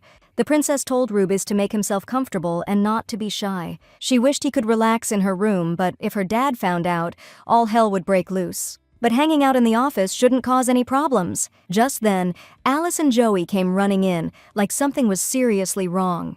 They were worried the princess was back early and figured she'd gotten hurt again. She shook her head no, but pointed to her friend, and the maids noticed a bruise on his cheek, like the size of a handprint. Joey immediately offered to get some medicine or call a doctor. Rubus tried to argue, but Sheena snapped at him not to dare say he was okay today. She knew he felt awkward, but she wanted to get him the best care possible, though she had a feeling this might be a real burden for Russell. Then she ordered the servants to bring them medicine and tea with sweets, and when the maids had set the table, she asked them to leave them alone. They agreed in a heartbeat, telling her to just call if she needed anything. And once they were alone, the princess decided to tend to her friend herself. Since she hadn't called a healer, she'd apply the ointment to his wound herself. Rubus was embarrassed, saying he could handle it, but there wasn't a mirror in the room. So the princess asked him to trust her, promising to make it painless. I promised him the sooner we finished, the sooner we'd get to that sweet dessert. The kid blushed like crazy, like always, but he agreed. and Her Highness carefully scooped up a little bit of the ointment with her fingers. She started gently applying it to Rubus's cheek, trying to be as gentle as possible. But she still had this nagging feeling that we just showed up here. It would be the right thing to tell Sir Richard about what happened. After all, the guy got messed with by those other guys, and he didn't even stand up for himself. But Russell made it clear again that he was okay, though he put it differently. The princess hates that he doesn't value himself at all and thinks he's worthless. But she didn't want to force him to do anything either, so she promised not to say anything to Sir Richard. But in return, she asked him to promise her something and held out her pinky. Rubus had to promise that from now on, no one would be able to disrespect, insult, or hurt him. The guy hesitated. It was a really tough promise for him to make. Still, he linked pinkies with the princess and promised to do his best. Because of that, a wide smile spread across Her Highness's face again. But she warned him that if he broke his promise, he'd face a terrible reckoning. Just then, Hilton burst into the room, looking as worried as if the sky was falling. He figured she'd hurt herself again, but he stopped dead when he saw her with rubies. He was speechless when he saw how close the two of them were sitting. From where he stood, they really did look like a couple on a date. Of course, the princess filled him in later, but told him to keep it zipped. And Hilton agreed, but now he was begging to watch her train. Sheena shot him down, saying it was just a misunderstanding in the room, and she was just applying some ointment. This went on for a whole week, and Her Highness was getting seriously worn out. After another training session, Sheena decided to go visit her brother again. On the way, she spotted a salvia flower with red buds. It reminded her of Aiden collecting them, even though he promised his sister something yummy. And the princess couldn't figure out how there could be anything sweet in flowers. But the prince plucked off a petal and held it out to his sister, asking her to try it. The girl chewed a little, and the taste really was incredibly sweet. Afterwards, Aiden asked her to keep it a secret from her nanny. He also asked her to call him brother, but the princess preferred to call him by his name. Back then, the prince didn't argue with her. He even found it kind of cute. And now, looking at these flowers, Sheena was overcome with nostalgia. She was only distracted by Russell's voice. He'd come up so quietly she didn't even hear him. He was surprised to see her eating petals, but the princess asked him to sit next to her. After rummaging around in her basket for a moment, piquing Russell's curiosity, she gave him a petal just like hers and asked him to taste it, warning him that he shouldn't just chew it, but rather suck the juice out. Rubus took the petal in his mouth like a whistle and did exactly as she instructed. After that, he agreed the flavor was seriously sweet. And Shine liked how that red petal really brought out his features. If it weren't for that scar, the one that's still there, it'd be even better. Still, it's almost healed, and Rubus credits the princess's ointment for that. Her Highness was worried it would leave a mark on that handsome mug, and she told him to keep using the stuff until it was completely gone. She was also glad he hadn't picked up any new scrapes, which meant those guys backed off. Her warning must have been enough to keep anyone from messing with Russell again, especially since he promised her he wouldn't just take that kind of crap anymore. Now she just had one problem left, patching things up with her brother. Sheena got so lost in thought, her face changed, and Rubus noticed it. He didn't want Her Highness to be sad about anything, period. So, turning to her, he bowed his head slightly, reminding her that petting his hair always cheers her up. Sheena insisted she wasn't down, especially since his wound was healing, but he knew it wasn't about his injury. He could tell something else was bugging her. Realizing she couldn't hide anything from this guy, the princess decided to come clean. She admitted that she had another important task after training, and that she was worried sick she'd screw it up and cause trouble for everyone else. Rubus assured her that she'd nail it, just like she nailed the training. Feeling something inside pushing her, Sheena agreed to Russell's proposal, and she plunged her fingers into his hair, running them through it again like she was searching for something, all the more pleasing to her that Rubus himself had asked her to do it.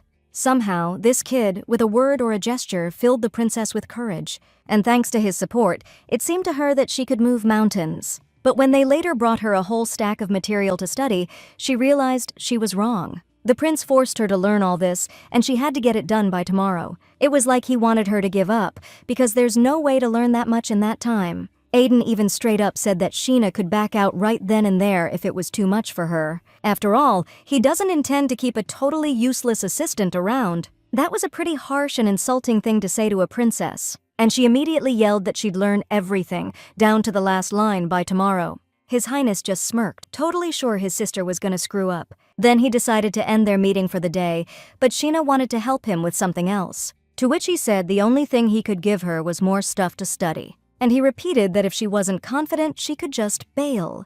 so the princess just grabbed the stack of papers and went off to study. The next day, she aced her brother's exam, reciting everything he needed to know for the delegation's arrival. His assistant Oscar couldn't believe the princess had learned it all in one day. But to do it, Her Highness had wrapped up some other business ahead of time. Judging by the prince's face, even he didn't see that coming from his sister. He had to admit, Sheena really had learned absolutely everything. He still had his doubts, but she kept saying she could handle it.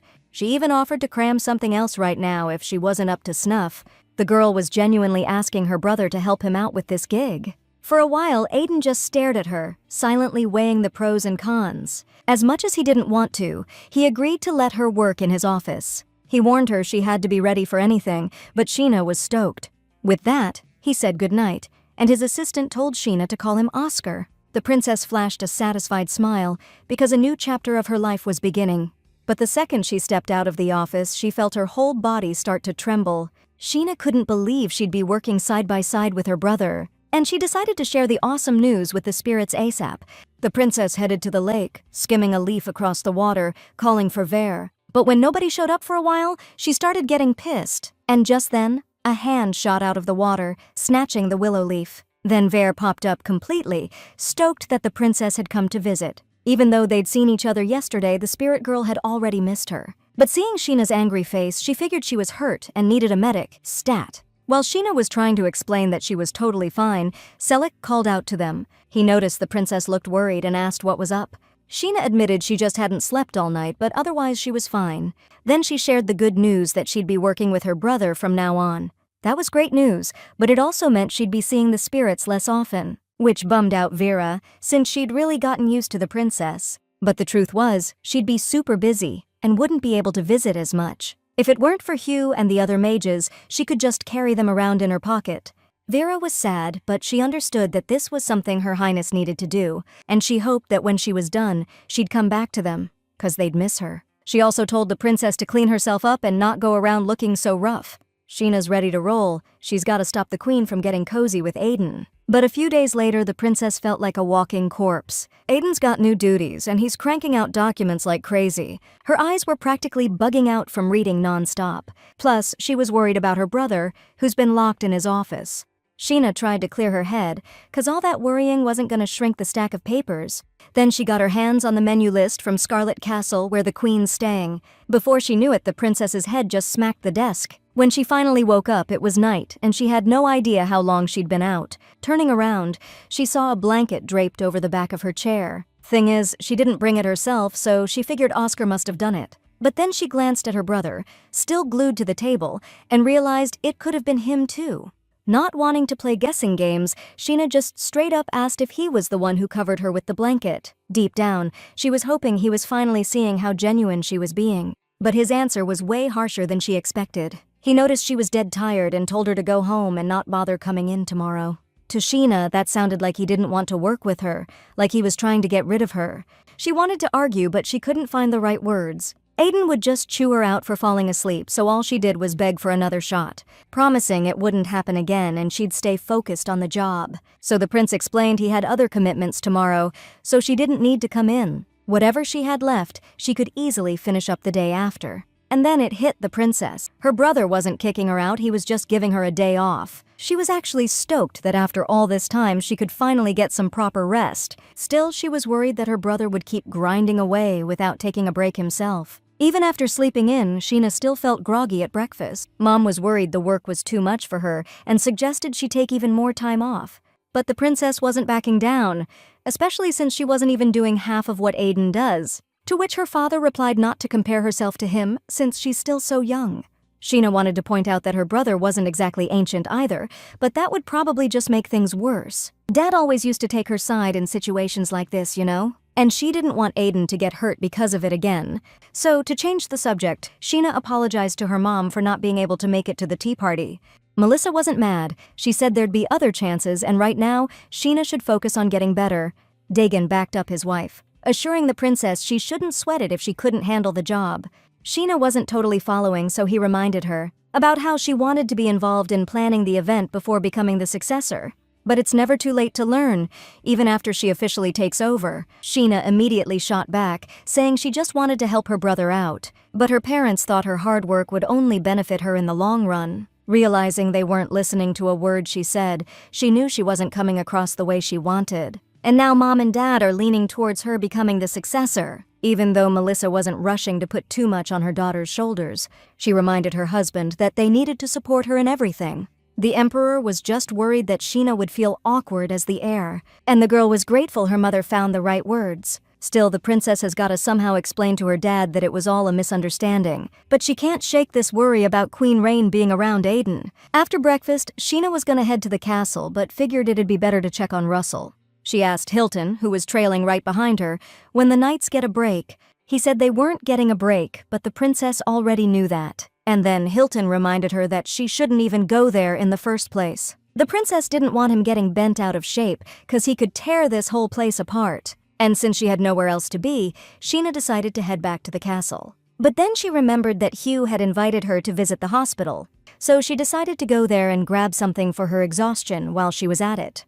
When Her Highness showed up, Hugh was super happy she finally found the time. She was a little late, sure, but he understood she was swamped. She left Hilton waiting by the doors, since outsiders aren't allowed during checkups. Then she settled onto the couch so Hugh could take a look at her health. So he summoned his assistant for this, a spirit he called Nana. Before, the princess only ever saw a swirling ball of water in his palm, but now, because her own powers were kicking in, she could clearly see the spirit's figure. Still, she pretended she didn't notice the thing at all, like always, and she made sure not to make eye contact so it wouldn't discover her powers. Then, Nana was tasked with checking the princess's health, and it swirled around her in a thin stream. After that, it whispered something in the mage's ear, and his face suddenly changed. Sheena immediately got worried, hoping her secret was still safe. But then he asked if she'd been in contact with a spirit recently. The princess's heart nearly jumped out of her chest, thinking her secret was out. But she immediately explained that she'd met with wind mages while preparing for the delegation. Still, she was curious how Hugh figured it out, hoping it wouldn't affect his health. He just explained that Nana sensed the aura of other spirits, but now everything was clear to him. As for his health, he assured her that the princess was doing just fine. The only thing was, he advised her to be careful because of accumulated fatigue. This was exactly the moment when Sheena could ask him for some medicine, but then he confessed that she wasn't the only one struggling with exhaustion. His Highness the Prince spiked a pretty high fever today. After all, he'd spent a week pulling all-nighters, and obviously it took a toll on him. But even so, the prince was being stubborn, wanting to finish the job. Aiden's still grinding away, even though Oscar was practically begging him to get some shut-eye. Out of nowhere, the princess suggests healing her brother with some spirit magic. If a mage like Hugh zaps Aiden with magic, he'd bounce back in no time. But juicing him up like that too often would mess with his immune system. Even though this is exactly the kind of situation where spirit magic would be clutch, Aiden's gonna say no way. It's because he grew up watching his mom struggle with a long illness. Treatment freaks him out, but Sheena just wants to do something for him. And then Hugh chimes in again, reminding them he can't magically cure his highness, but he can pass along some medicine to help him get better. Hugh couldn't get in to see the prince himself because visits are off limits, but now he's found someone who can get around that order. Giving the princess the bottle, Hugh apologized for daring to ask her for such a favor.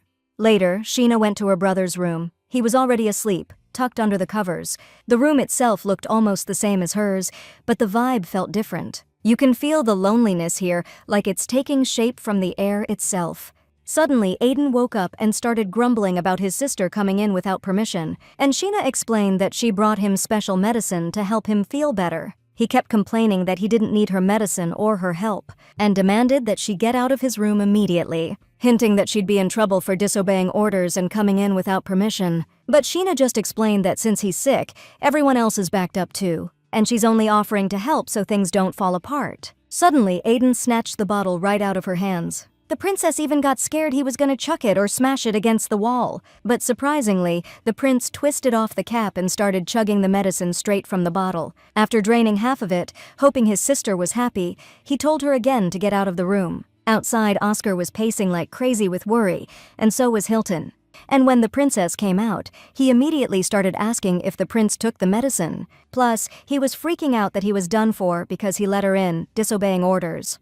Sheena assured him that she was solely responsible and asked him to bring a basin with ice and a towel. Oscar realized the princess had decided to personally take care of His Highness.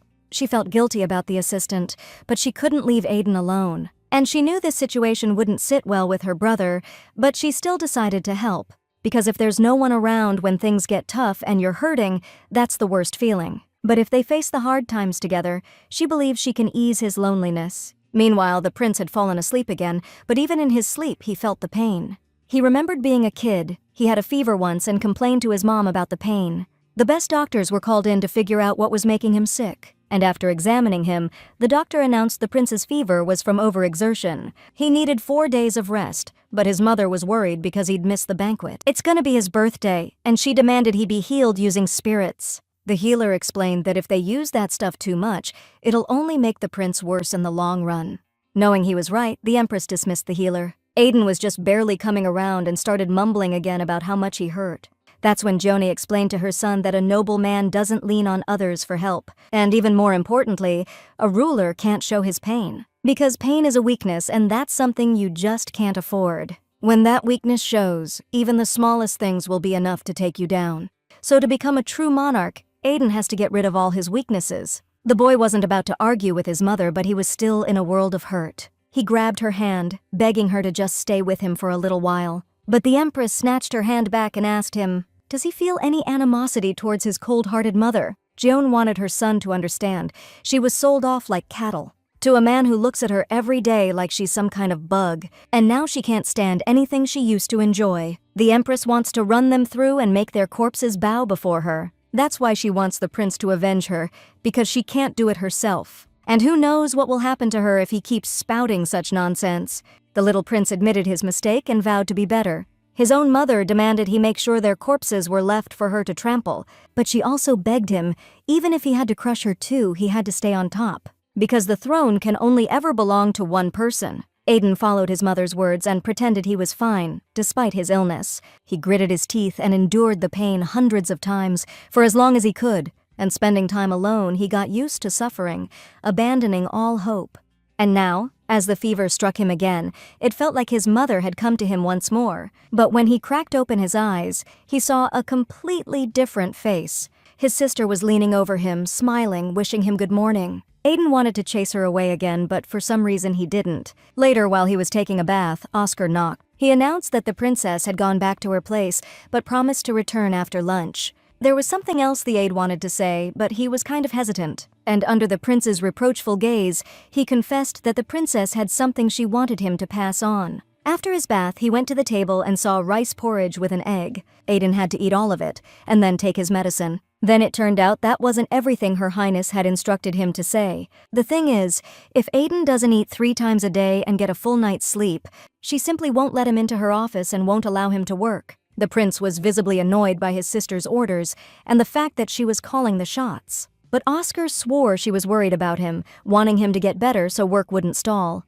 and knowing full well he could get his tongue cut out for saying that. The aide declared he'd tattle to the princess if His Highness didn't eat every last bite, and much to his surprise, the prince sat down and started shoveling down the gruel, explaining he'd rather eat than have the princess get on his case later. Oscar felt a huge weight lift off his shoulders, knowing His Highness wouldn't come down on him like a ton of bricks. Several days later, the day the delegation was supposed to arrive, finally came. Sheena had taken good care of Aiden, and now he wasn't collapsing from exhaustion anymore. However, now he was even colder and ruder to her. But Sheena wasn't mad, because even though her caring might have bothered him, she didn't regret a thing. And she's ready to protect her brother from the queen by any means necessary, who's just arrived in the hall. Sheena will do whatever it takes to keep him safe from Rebecca Derine. This woman's first time in the Empire since Gione's wedding day, and she's asking the royal family how they've been all this time. Melissa was the first to greet her and introduce herself, hoping her guest had a pleasant journey. And Rebecca gratefully admitted that her trip was perfectly comfortable. Sheena couldn't figure out why Rebecca seemed so friendly, especially since Melissa took her sister's place. There wasn't a piercing vibe coming from the queen, she just seemed gentle, to the point where thinking about betraying Aiden felt impossible. Still, Sheena decided not to judge a book by its cover, because Rebecca could pull anything. After the greetings, the guest confessed she brought some small gift, and right then, they hauled in huge chests stuffed with jewels and all kinds of riches.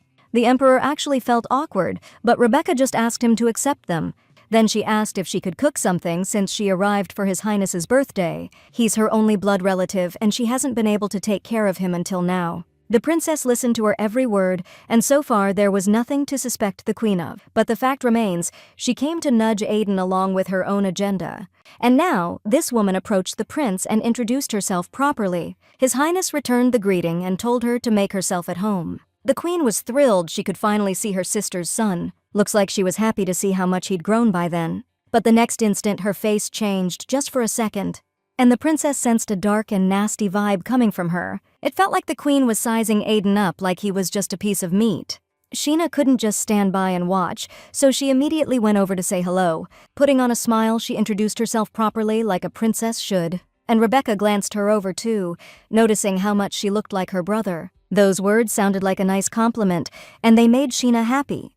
But then she caught herself realizing she was getting carried away, and she mentally told herself that she couldn't cross the line. The emperor came over and suggested the guest take a rest and head to the temple with the prince tomorrow. That offer worried Sheena because it would leave Rebecca alone with Aiden. Later, they escorted the queen to the castle, and on the way, she praised everything the prince had achieved. She assured them it wasn't just empty praise because she always meant what she said. Sheena didn't understand her friendliness and doubted she'd act the same way tomorrow. The princess wanted to go with them, but the second empress's daughter can't appear at the first's grave. That ticked her off, and so did the way the distance between her brother and the queen was shrinking even now. Sheena jumped in between them again, asking what they were chatting about so sweetly. And right away, she noticed Aiden was practically giving her the death glare.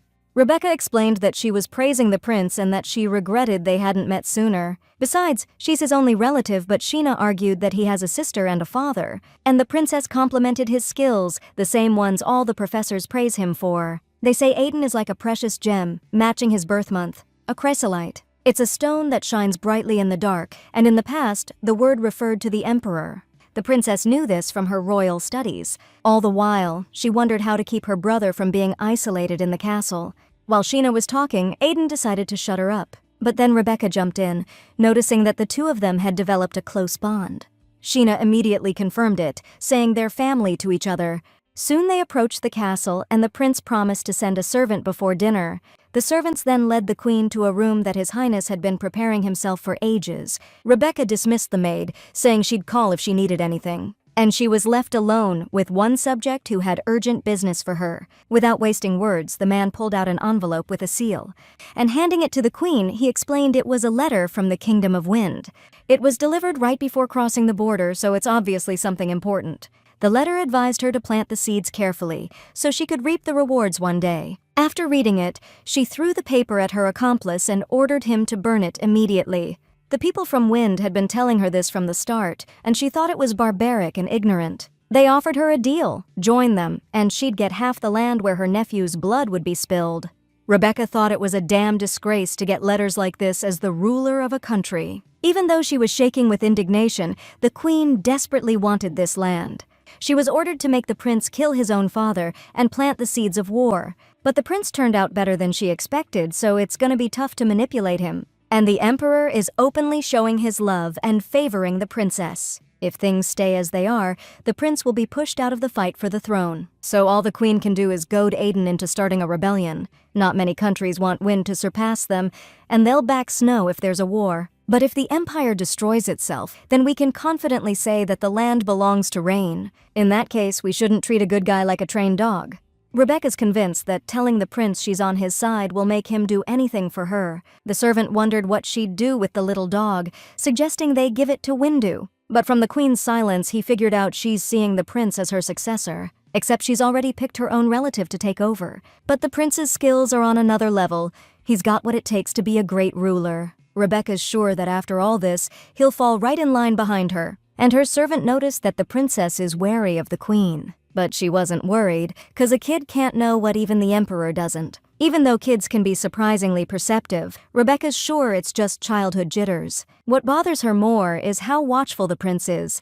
It's admirable, but it complicates things. We could brainstorm another plan, but the queen doesn't see the point. Because once the prince is in deep, he'll grab onto anything, even if it's a bloody mess. She just needs to break him down enough so he can't even think straight. And then her hand will be exactly what he needs to stay afloat. Meanwhile, Sheena noticed Aiden wasn't happy after she mentioned the chrysolite, and she didn't understand why he got so ticked off. As they walked on, Aiden turned around and asked what kind of garbage she was spouting, warning her to keep the useless chatter to herself in front of the queen from now on, and the princess promised him she'd be as quiet as a mouse. With that, the prince turned and walked away, and Sheena realized he wasn't actually mad. Still, she was ready to do whatever it took to protect him. That same evening, Sheena asked Alice and Joey to bring her all the makeup. The princess wanted to look more intimidating to stand up to the queen's maturity, and she told the maids to give her a really bold look for tonight's dinner. The maids were surprised, since Her Highness usually looks better with light makeup. Then Sheena threw a fit, demanding they do what she wanted. After that, Alice and Joey promised to do their absolute best. A little while later, Joey suggested she take a look in the mirror. The princess had a good feeling, but when she turned around, the mirror cracked. Alice immediately started wailing that it was a bad omen and that the mirror was scared of the princess. So they asked Sheena to wipe off her makeup, and she reluctantly agreed. The princess didn't get why a tough, hardcore look wasn't working for her, but she wasn't about to give up, so she decided to switch up her game plan, which she called, "It's impossible to hate a smiling face." But later, sitting at the table, the princess found it hard to keep smiling all the time. Because of the banquet prep, she'd been eating the same thing every day, and now she was sick of the smell of it. Her mother got worried, thinking it was from overwork, and suggested calling a doctor. But Sheena refused and forced herself to say the food was delicious. Melissa agreed, but asked her daughter to let her know if anything went wrong.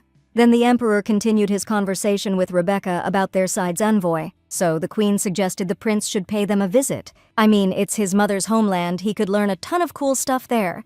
Rebecca wanted to show him his mom's favorite spots, but Sheena knew it was just another one of her schemes. Then the queen mentioned something about a golden reed forest. Hearing that, the princess immediately chimed in, saying she wanted to go too, claiming she saw how beautiful it was in a book and couldn't wait to see it for herself.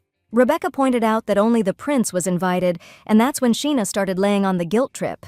After that, the guest asked them to wait until the princess was older so she could come too, and that's when Her Highness remembered that the prince's coming-of-age ceremony was in 2 years, hinting that they could visit the kingdom together then. Rebecca couldn't argue with that, so she had to agree, and Sheena was stoked her little defense worked. If she ends the convo with a childish stunt like this, the queen can't do jack.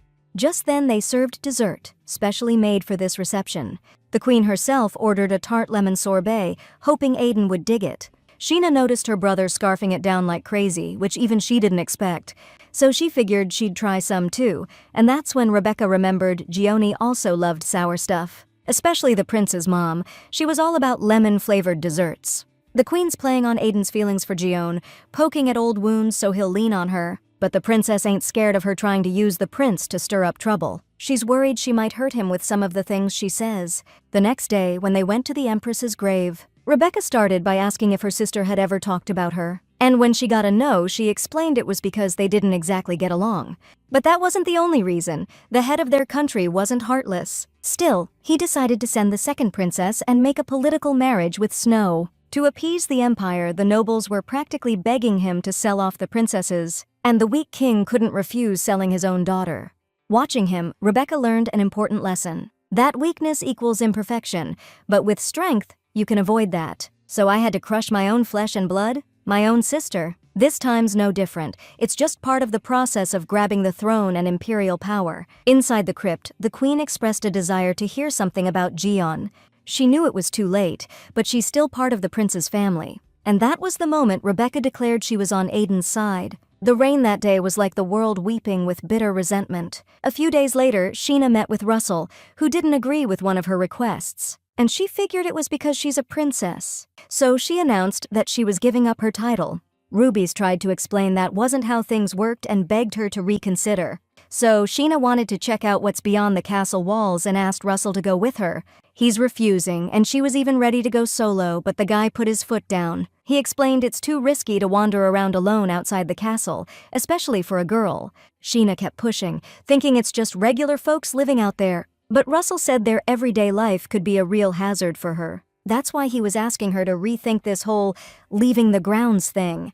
But the princess was adamant, and it's not like she's itching to go someplace dangerous. Besides, it's not some crazy case of curiosity or a wild adventure she's after. It's just that Rubies wants to see and experience places other than the training grounds and gym. That's why she's asking him to be her partner for a simple walk around.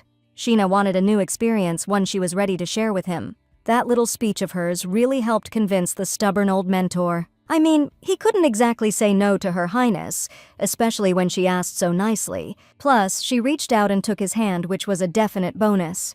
With that settled, the princess suggested meeting back here later and went to change. Before long, Sheena was stoked when she saw how Rubies looked. He'd changed too, and now he looked way more like a regular dude. The princess ended up with some of Hilton's old clothes from when he was younger. The knight was worried they were too big and offered to get something else, but Sheena said no way. Besides, while he was gone, she and Russell would be long gone. Hilton totally freaked, saying they shouldn't go alone, and of course, he invited himself along. Just to be safe, he double-checked if the princess had remembered the artifacts, and when she confirmed it, the knight asked her to activate them while he went to get the carriage ready. Sheena grabbed the artifact that changes the hair and eye color of whoever uses it. She put on the bracelet, and her hair instantly turned silver. Artifacts like these are essential for the imperial family to travel incognito. The princess offered a bracelet to Russell, so he could use the disguise too. She always thinks his eye color is really beautiful, of course, but this is necessary for a more comfortable time outside.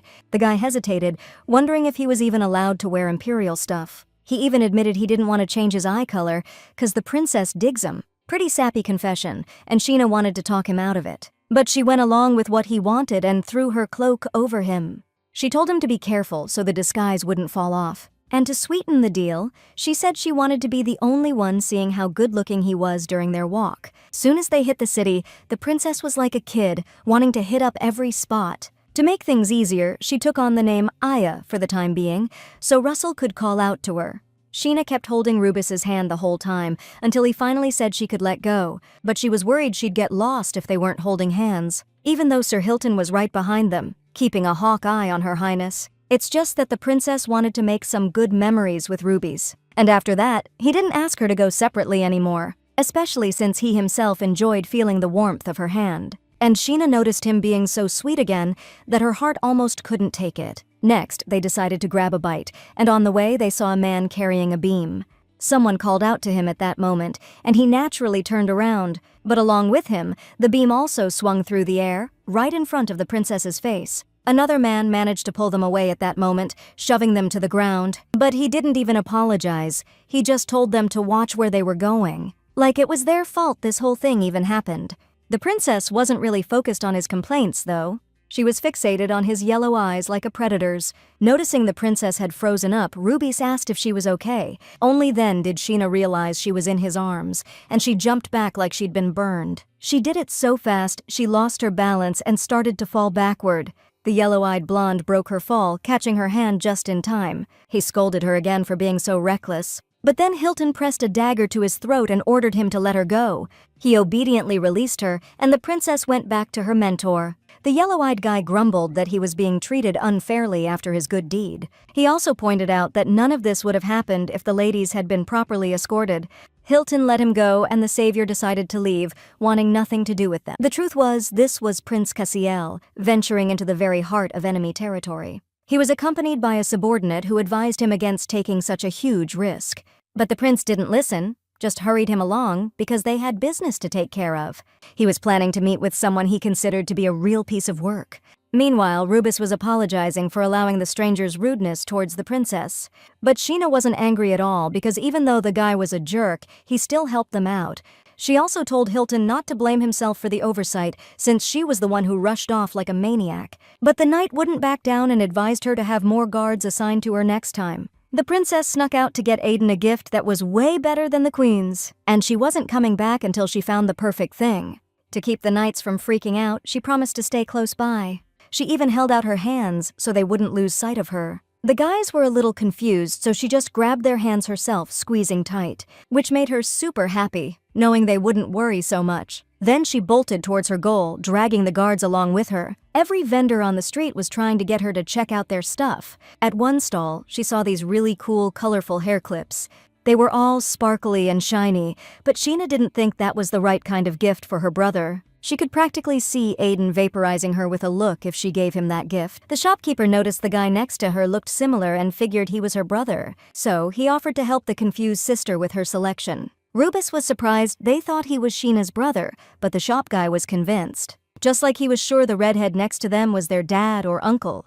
The princess decided not to ruin the image and confirmed they were siblings. And when the shopkeeper gave his outfit a weird look, she explained he was allergic to the sun. Out of nowhere, Russell blurts out to Sheena that he's turning 15 this year. And she took that as an invitation to actually start calling him brother. The dude immediately got flustered, 'cause that's not what he meant, but his embarrassment just cracked the princess up. Right then, the vendor held out her wish bracelet. Looked like just a regular string. You gotta wear it until it breaks. That's how your wish comes true. Looked like a sales gimmick, but Sheena got curious if Rubus even had a wish. The guy got all shy, but she reminded him he promised. And she warned him, if he said that again, she'd show up to practice with a hair clip. She could practically picture how ridiculous that would look. Then she went ahead and got the bracelet anyway, 'cause it was on sale. She decided to give it to Russell, even though he doesn't really want anything right now. But she's sure he'll want something someday, and then he can make a wish. And as she put the simple thing on his wrist, she said she hoped his wish would come true.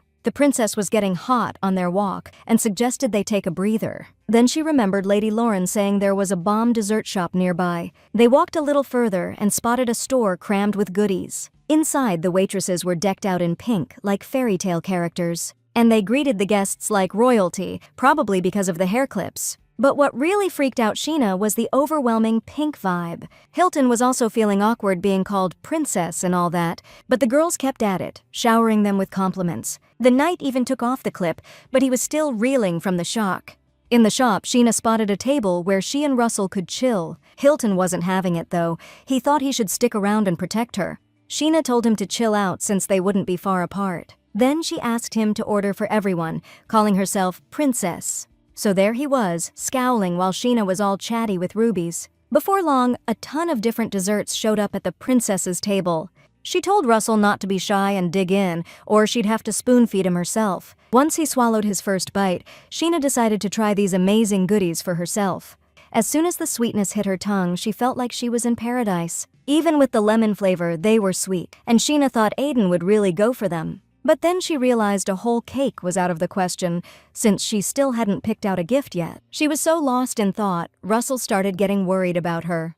But he didn't push her to open up if she wasn't comfortable. He just hoped she wasn't going through it, that nothing was weighing her down too much. Just then, the princess felt a rush of heat, and her heart started pounding. And to try and take her mind off things, she admitted she was racking her brain over a gift, because that's exactly why she'd organized this whole trip into town today, to pick out a birthday present for Aiden. The princess thought she could handle it, but now she's clueless. So she asked what Rubis likes, figuring knights have similar tastes to her brother. She even guessed it might be armor or a sword with all the gear. Russell thought for a sec, then suggested getting him something that wasn't like a thing. Personally, anything the princess gives him always makes his day. Sheena was a little lost, not quite getting what he meant, but every word he said made her happy, and his honesty gave her courage. So, taking a deep breath, the princess confessed that thanks to Russell, she now had an idea for Aiden's gift.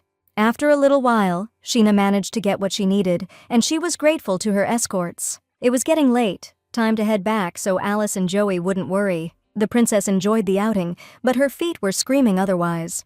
Sheena felt even worse for Rubis, who had to wear a hood all day. Still, she was super grateful he helped her pick out the gift. The most important thing is wishing the person getting the gift happiness. Sheena thought that giving a better gift than the queen would scare her away from her brother. But her goal is a bright future for Aiden and for all of them. And if she can just get through to her brother that she wants him to be happy, that'll be enough. That's why she was really thankful for Rubis's advice. She understood it because he accepted her gift with all his heart.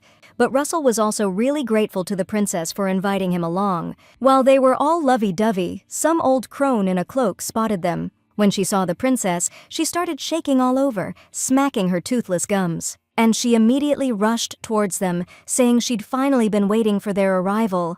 She was already reaching for the princess, but Rubus stopped her just in time, preventing any harm. The old woman just hissed in a raspy old voice, begging for help while still reaching out. For some reason, she kept calling the princess their savior, and she kept trying to reach Her Highness, but Russell kept her at a distance. Sheena was in shock, not understanding what the old woman's words meant. Eventually, Ruby suggested they press her to explain everything. But the princess decided to leave her be, seeing how sick and scared she was. And then the woman, all wrinkled with age, spoke to the knight in a much harsher tone. When she noticed his eyes, she called him a pathetic bug.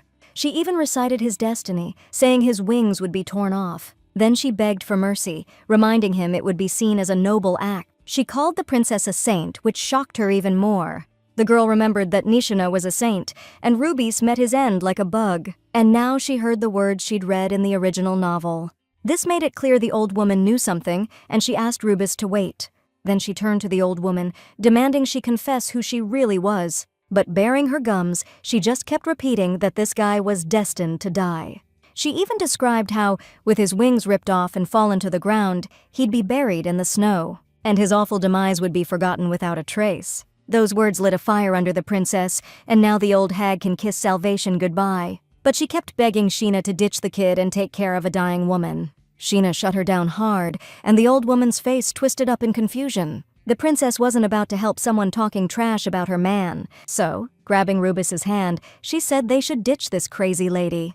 He shoved the clingy woman away and checked to make sure his lady was okay. The old woman was left standing there, totally baffled, wondering why she acted like that. She hated seeing those two walking away, all lovey-dovey, holding hands, and with a crazed look on her face, she charged after them, trying to grab the princess. Russell spotted the danger and yanked Sheena out of the way just in time. Just then, another guy showed up, like he materialized out of thin air. It was Prince Cassiel, and he grabbed the crazy lady to deal with her later. The princess was totally shocked again by this new savior popping up. He didn't waste any time chatting, just slammed the old hag's head into the dirt to keep her still. Sheena thought treating an old lady like that was way too rough. So she asked the blonde guy to let her go, saying they didn't need to go that far. But the prince just kept saying the problem wasn't just the escort, it was the owner too. He loosened his grip a bit and the old woman started cackling. Staring at the princess, she hissed in a creepy voice that there wouldn't be a happy ending. Cassiel told her to ignore that garbage, and Russell agreed, ready to get Sheena out of there. But even the princess agreed it looked more like the antics of a total nutjob. She left, but heard the old hag muttering that the saint was chasing pipe dreams, and that even in fairy tales the witch always gets what's coming to her in the end. The prince was sick of her crazy talk, and his aide ran her through, shutting her up for good. Then he turned to the prince, asking if he could take care of the kids too.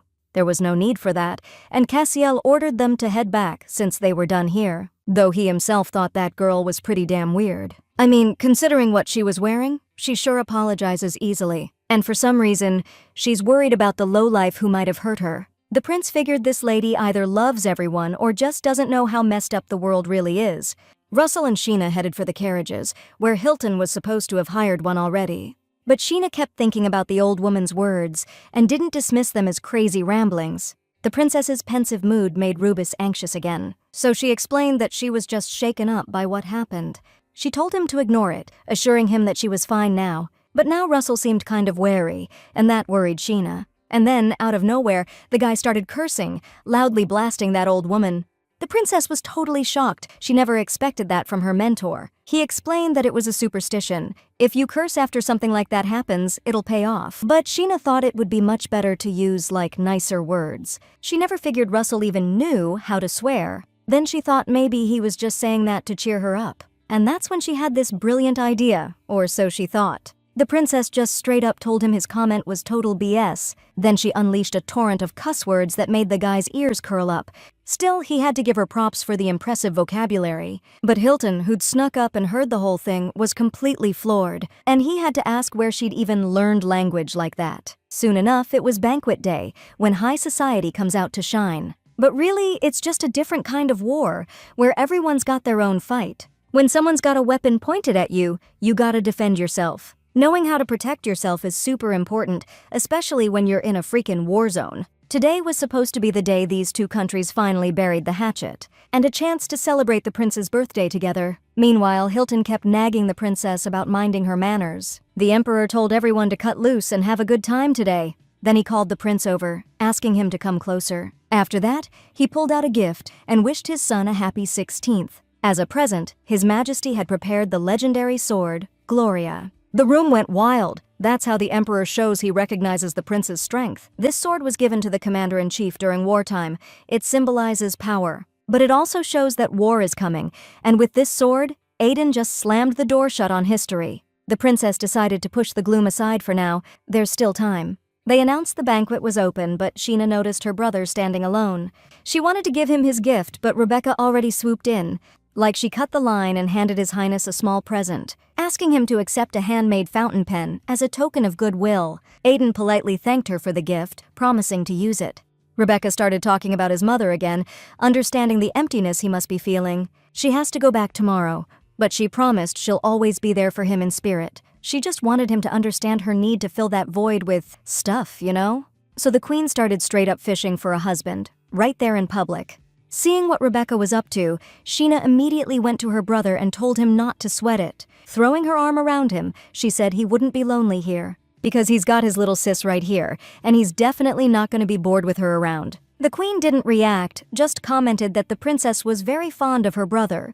Sheena proudly agreed, even happier as she declared that they were family, and Rebecca decided to take her leave, wishing the prince a pleasant time. The princess thought it was weird she left so early but figured it was for the best. But now she was about to catch some serious heat from Aiden. He looked at her like he wanted to bury her alive, but all he did was tell her to let him go. And Sheena was scared she'd blown her chance to even talk to him. Just as she was trying to say something, his assistant called him over, saying he needed him for a few minutes. Aiden went to him, and all Sheena could do was hope he'd cool off a little in the meantime.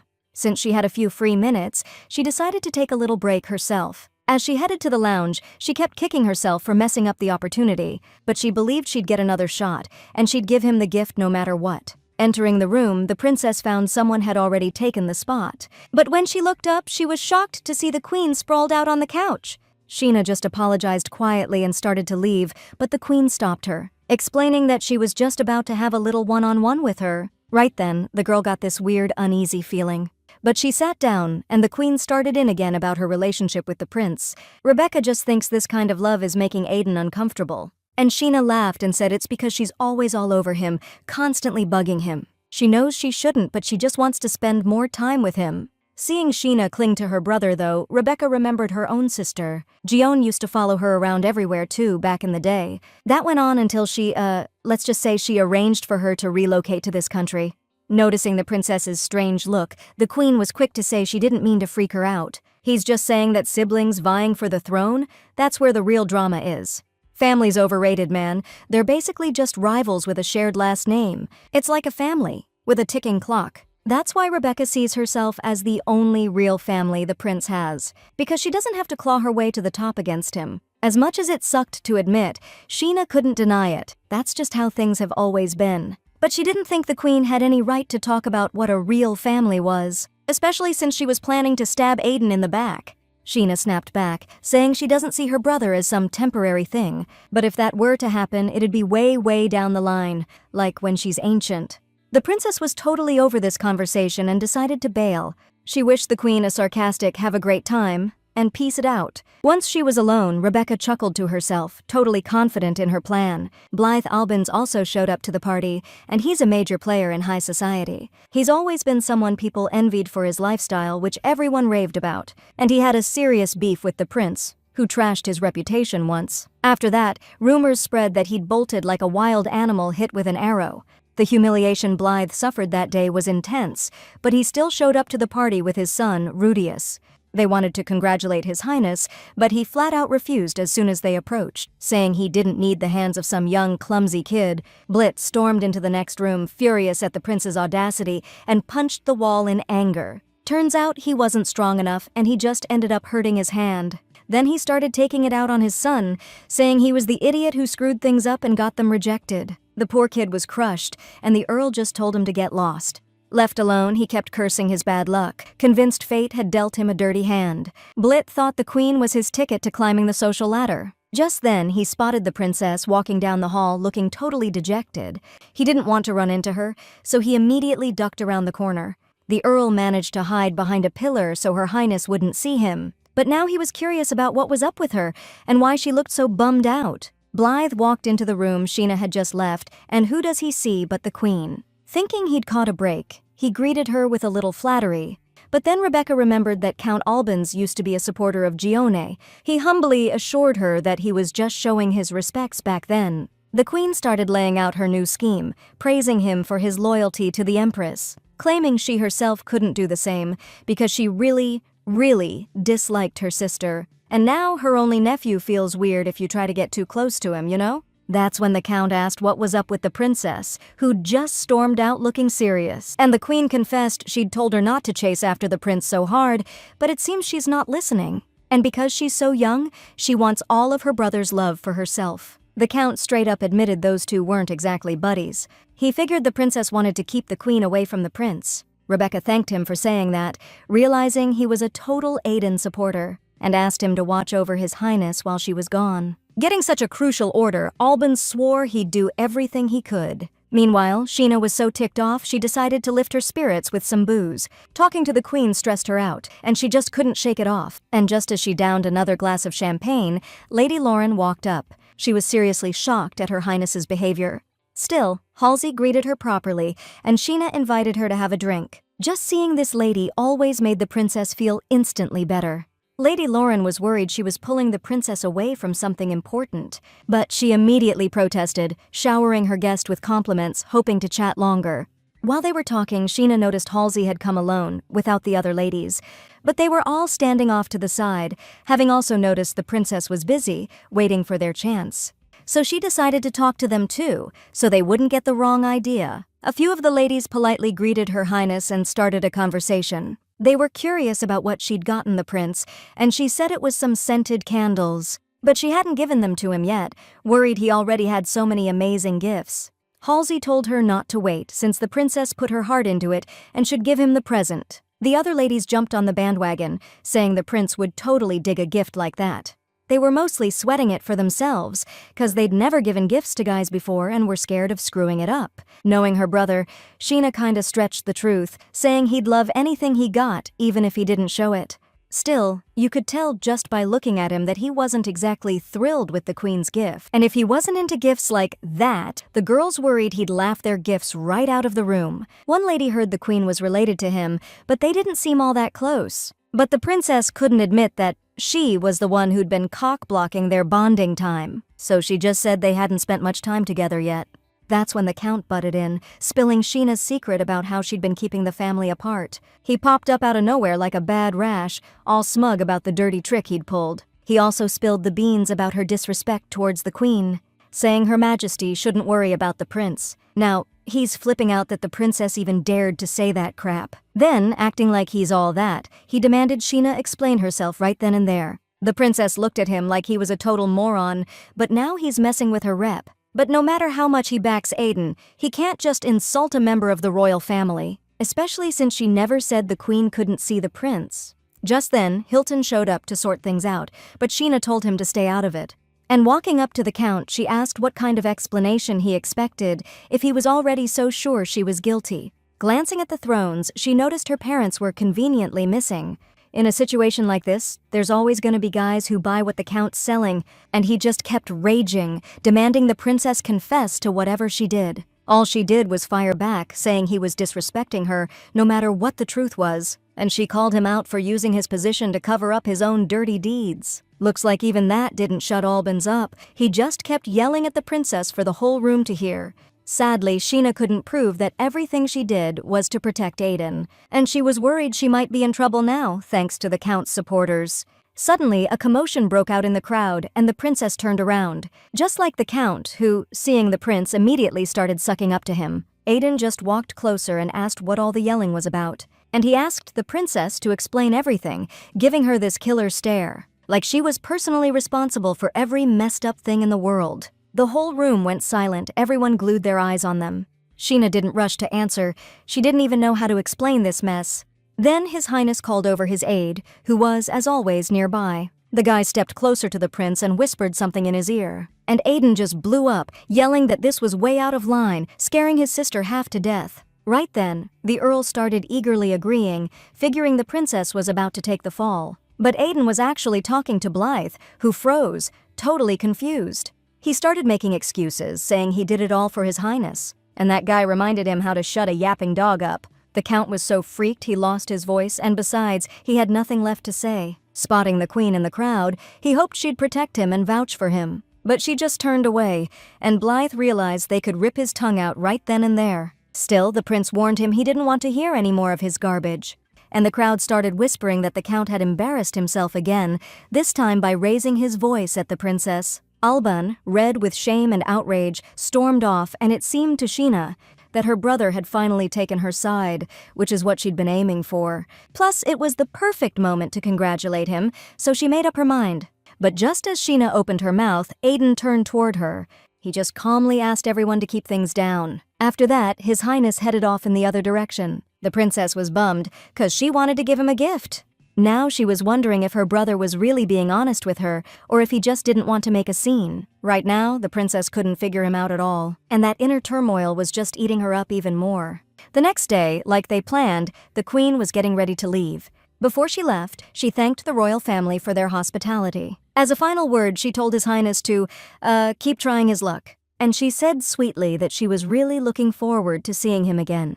Sheena watched from the sidelines, silently hating this wicked witch. Suddenly, Rebecca walked up to her, saying she'd had a wonderful rest here thanks to her. The girl just said a sweet goodbye, even though she wanted to be rude, but that could ruin her rescue plan.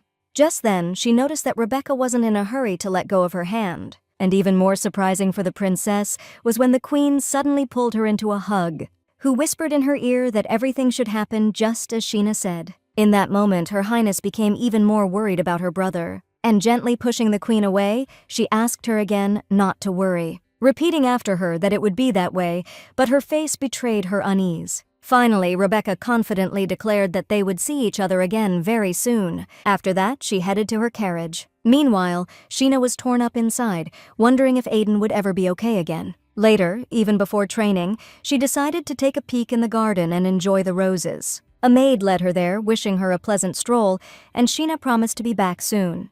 Stepping into the garden, it was like entering another world. That's the impression she got from the sea of red roses. Besides, the color red always lifts the princess's spirits. It's like the strawberry on the cake, or the blush on her mother's cheeks like a young girl. And of course, her favorite Amelia flower, which Ruby's eyes resemble. At the same time, she was haunted by another red color, a bloody one, filling her with dread. Sheena felt like she was running to her parents' office again, knowing something terrible had happened. My parents were messed up bad, but they weren't dead yet. With his last breath, the Emperor saw his daughter and told her to get the hell out of there. Then, in a flash, her nightgown was soaked with a wave of her own mom and dad's blood. The gruesome sight of her parents getting chopped to pieces would make anyone's skin crawl. Sheena, totally broken, fell to her knees, and that's when Vidin showed up. Without a word, he just raised his sword, ready to take her life too. And the girl was already ready to say goodbye to everything. But the scene shifted, and her brother was just kneeling in front of her, no weapon in sight. Tears of hope welled up in the princess's eyes, thinking maybe it wasn't over after all. But the prince leaned in close and whispered something she couldn't quite make out. Then he started to get up, but Sheena begged him not to leave and to hear her out.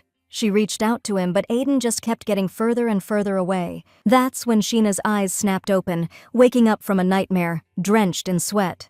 Sitting up in bed, catching her breath, she tried to figure it out. Why she's been having the same damn nightmare lately. It's been a while since that delegation, but there's still no progress. And she worried that her hellish dream might actually come true. Now Nishina's gonna pay the ultimate price, but she still hoped her brother would be happy. It seemed unfair that one person's happiness always came at the cost of another's misery, and she didn't understand why fate was forcing her and her brother to make each other suffer. Another day, another attempt at breakfast, but I just couldn't swallow a bite. My parents noticed I wasn't exactly at my best, and the Emperor was the first to speak up, offering me anything I wanted. He apologized for being tied up back then and not being able to give me my reward.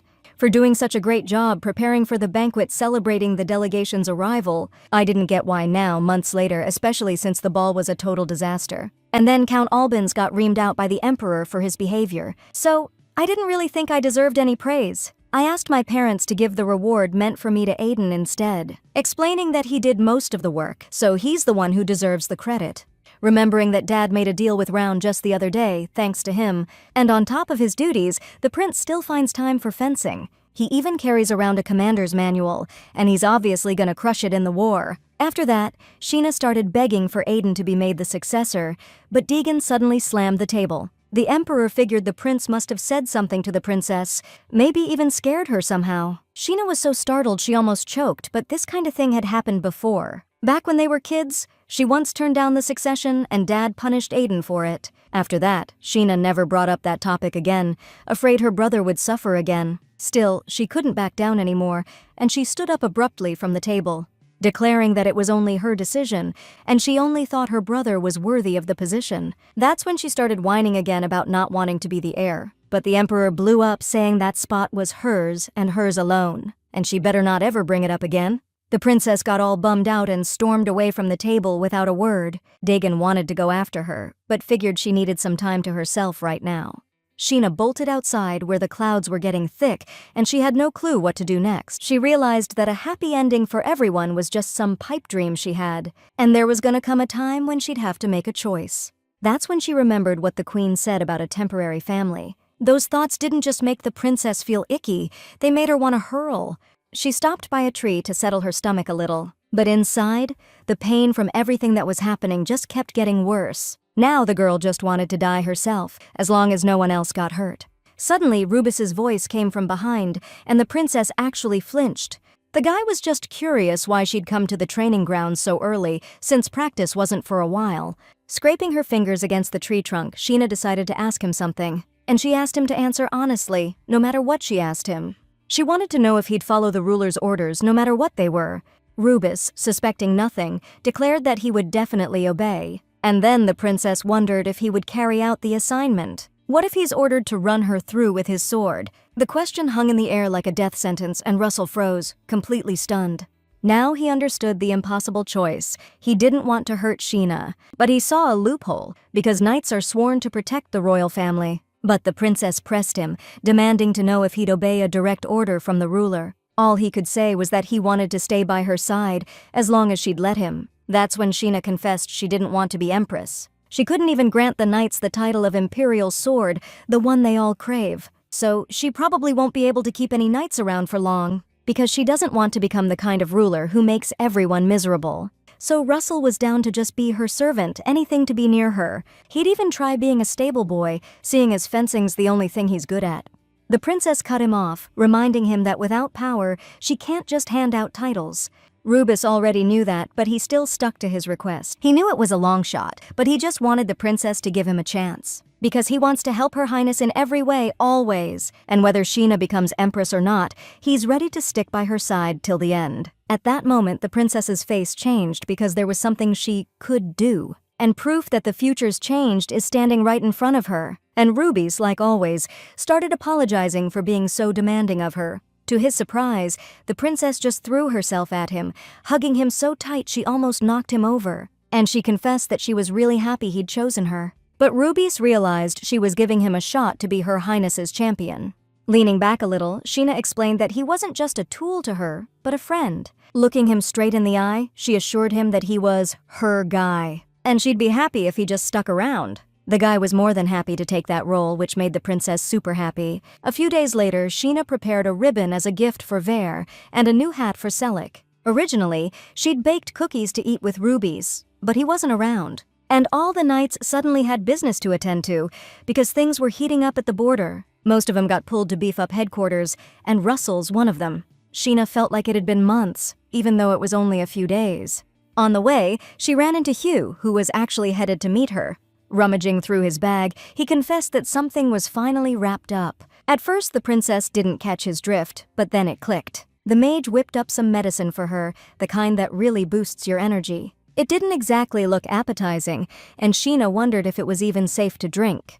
Hugh explained it had good stuff in it, but he could take it back if she wasn't feeling it. The princess snatched the bottle right up and started chugging. The taste wasn't great, that's for sure, but she already felt way better. And after downing every last drop, she said it was like drinking water. That's when Hugh asked if Her Highness could do the same. Sheena froze, scared that he'd figured out her abilities. Then the mage confessed that Nana had told him everything during the examination. But he reassured the princess, promising he hadn't told anyone. He even suggested a memory-wiping mage if she was worried about it.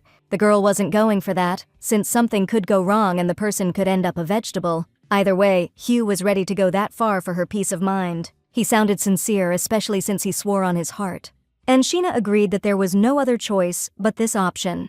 After that, she took Hugh to the lake, where she introduced him to the spirits as her magic mentor. Ver and Selleck immediately appeared and greeted the new guest. Hugh was surprised. He thought the princess was going to wipe his memory, but Sheena didn't want to do that to the best water mage, preferring he teach her instead. The guy calmed down a bit and was actually happy with the princess's choice, and Sheena solemnly asked him to take care of her and teach her everything. The first lesson was an explanation that a spirit always stays near a mage. When a mage's abilities unlock, they start to see them. And Hugh asked him to consider if mages can see the spirit of a mage who hasn't developed yet. Sheena figured that if that were the case, Hugh would have immediately seen a spirit next to her. Nailed it. The answer was spot on, and she got props from the mentor. Spirits exist in a higher dimension, one that's invisible to humans. For mortals to see them, you need a special, well, a go-between. Take Selleck, for example. He's already made his presence known in this dimension. While Hugh was giving Sheena lessons, two spirits were goofing off, and Selleck was mostly just messin' with Ver. The princess figured out that Ver was using the lake as her connection to this world. She's a spirit bonded to her, and she's got a real knack for getting close to people. And it's pretty clear she's been keeping an eye on the princess this whole time. Ver immediately confessed that she'd been waiting and was super stoked when they finally met. And right then, Sheena felt bad about thinking of blowing her off. So she started begging Ver for forgiveness, promising to really try her best. Then Hugh suggested they get down to sealing the contract. The princess got worried, because then the other mages in the palace would be able to track her. Hugh explained that you'd need a high rank to do that, and he's the only one with it right now. So everything's gonna be fine, and Ver was actually stoked to finally make the deal. Sheena wondered if it was possible to do this with two spirits at once. But a deal with Selleck wouldn't make sense, since he could only offer the most basic help. Still, that was enough for the princess. She just wanted to be with her buddies. Hugh wasn't gonna argue and suggested they get started on the contract. To do it, you gotta give the spirit a name, spill some blood, and promise to be together for life. She already gave them Shin's names, so the contract's half done. All that was left was to drop some blood and make a promise, which the princess was totally down for. Looks like Vera was the happiest of all. She'd been waiting for this day like crazy. Her Highness went to the water's edge, and the spirits hung out in the air beside her. Then she bit her finger to get some of her blood. And after promising to stick with the spirits till the end, she dripped a few drops into the water. After that, the princess started listening closely, hoping everything worked out. And she knew it did when the mage mentor clapped his hands in approval. The princess was so stoked herself that she started dancing on the shore with the spirits. After letting Shin enjoy the moment for a bit, Hugh suggested they get down to practice. She didn't know what she'd have to do yet, but she was ready for anything. Then he showed her how to control the flow of water using energy from his fingers. Sheena really liked that, and she asked him to show her a few more tricks. And Ver showed her the true state of the water's power. After that, Hugh suggested they practice controlling the water together. But before that, the princess wanted to do something important. She solemnly thanked Hugh for becoming her mentor, and she extended her hand to seal it with a handshake. He smirked and suggested they reevaluate that statement after everything she'd said, specifically the part where she made him her mentor, and therefore, an ally. Even if none of this had happened, from the moment little Sheena reached out to him, he was always on Her Highness's side. But now Sheena was a little miffed that he refused to shake her hand. And realizing what she wanted, Hugh happily took her hand. Sometime later, when winter came, Sheena and Rubies had a less than pleasant chat. The princess was upset about what Russell thought of her. A few hours earlier, there was a meeting about the defense of the Empire. The Emperor agrees that we need to make an effort to ensure our strong defenses don't crumble. Today, he gathered the guards to hear their opinions and wishes. Rubus's father, Lord Russell, decided to speak first. He straight up demanded troops and supplies for his estate. Dagon noticed in the documents that he'd requested the exact same thing last time, but he'd already used it all up because the raids were getting more frequent.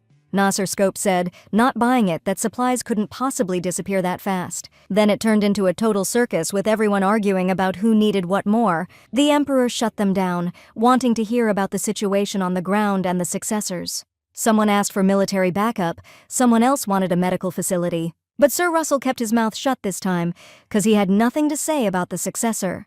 Not long ago, he let rubies take a warm bath at home for the first time, get dressed in clean clothes, and have a decent meal. This dude was straight up inhaling his food, barely even chewing. Russell was doing all this for his son, see, because they just ordered Rubies to ship out as a commander in the war. And Rubies was like, yo, I never even learned how to fence, but his dad just blew up, claiming he owed them for all the food and clothes they gave him. Dad always thought the kid was a total screw-up and never let him forget it. Thing is, Rubis had been training with the Knights for a year already, which just made the old man even madder 'cause he didn't want his son embarrassing him. Turns out, he also found out his little boy's been helping Her Highness with her swordplay lately, so he demanded Rubis ask the princess to give them some kind of edge. That way Rubis could finally prove to his dad he's good for something. The kid didn't appreciate his old man running his mouth about Her Highness, and he refused to do what he was asked, which only pissed his dad off more. So, giving in to his rage, the old man went to smack some sense into his son to remind him of his place.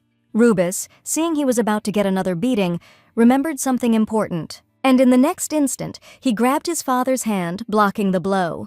Then he announced he was leaving if his old man had nothing else to say. Lord Russell, stunned, didn't immediately grasp what had happened or how his son dared to stop him. Clenching his fist tight, he got ready to really let him have it. But the kid had already turned and was walking away from his relative, not even looking back. In the past, Rubis would have just stood there quietly and taken whatever was thrown at him. But he'd recently promised the princess he wouldn't let anyone walk all over him. That's the day he finally met up with Sheena, though he was running a little late. The scrape on his cheek immediately caught her eye, but he swore he was fine, and that it wasn't some intern hazing him like last time. Rubis played it off as an accident, didn't want to look like a total screw-up.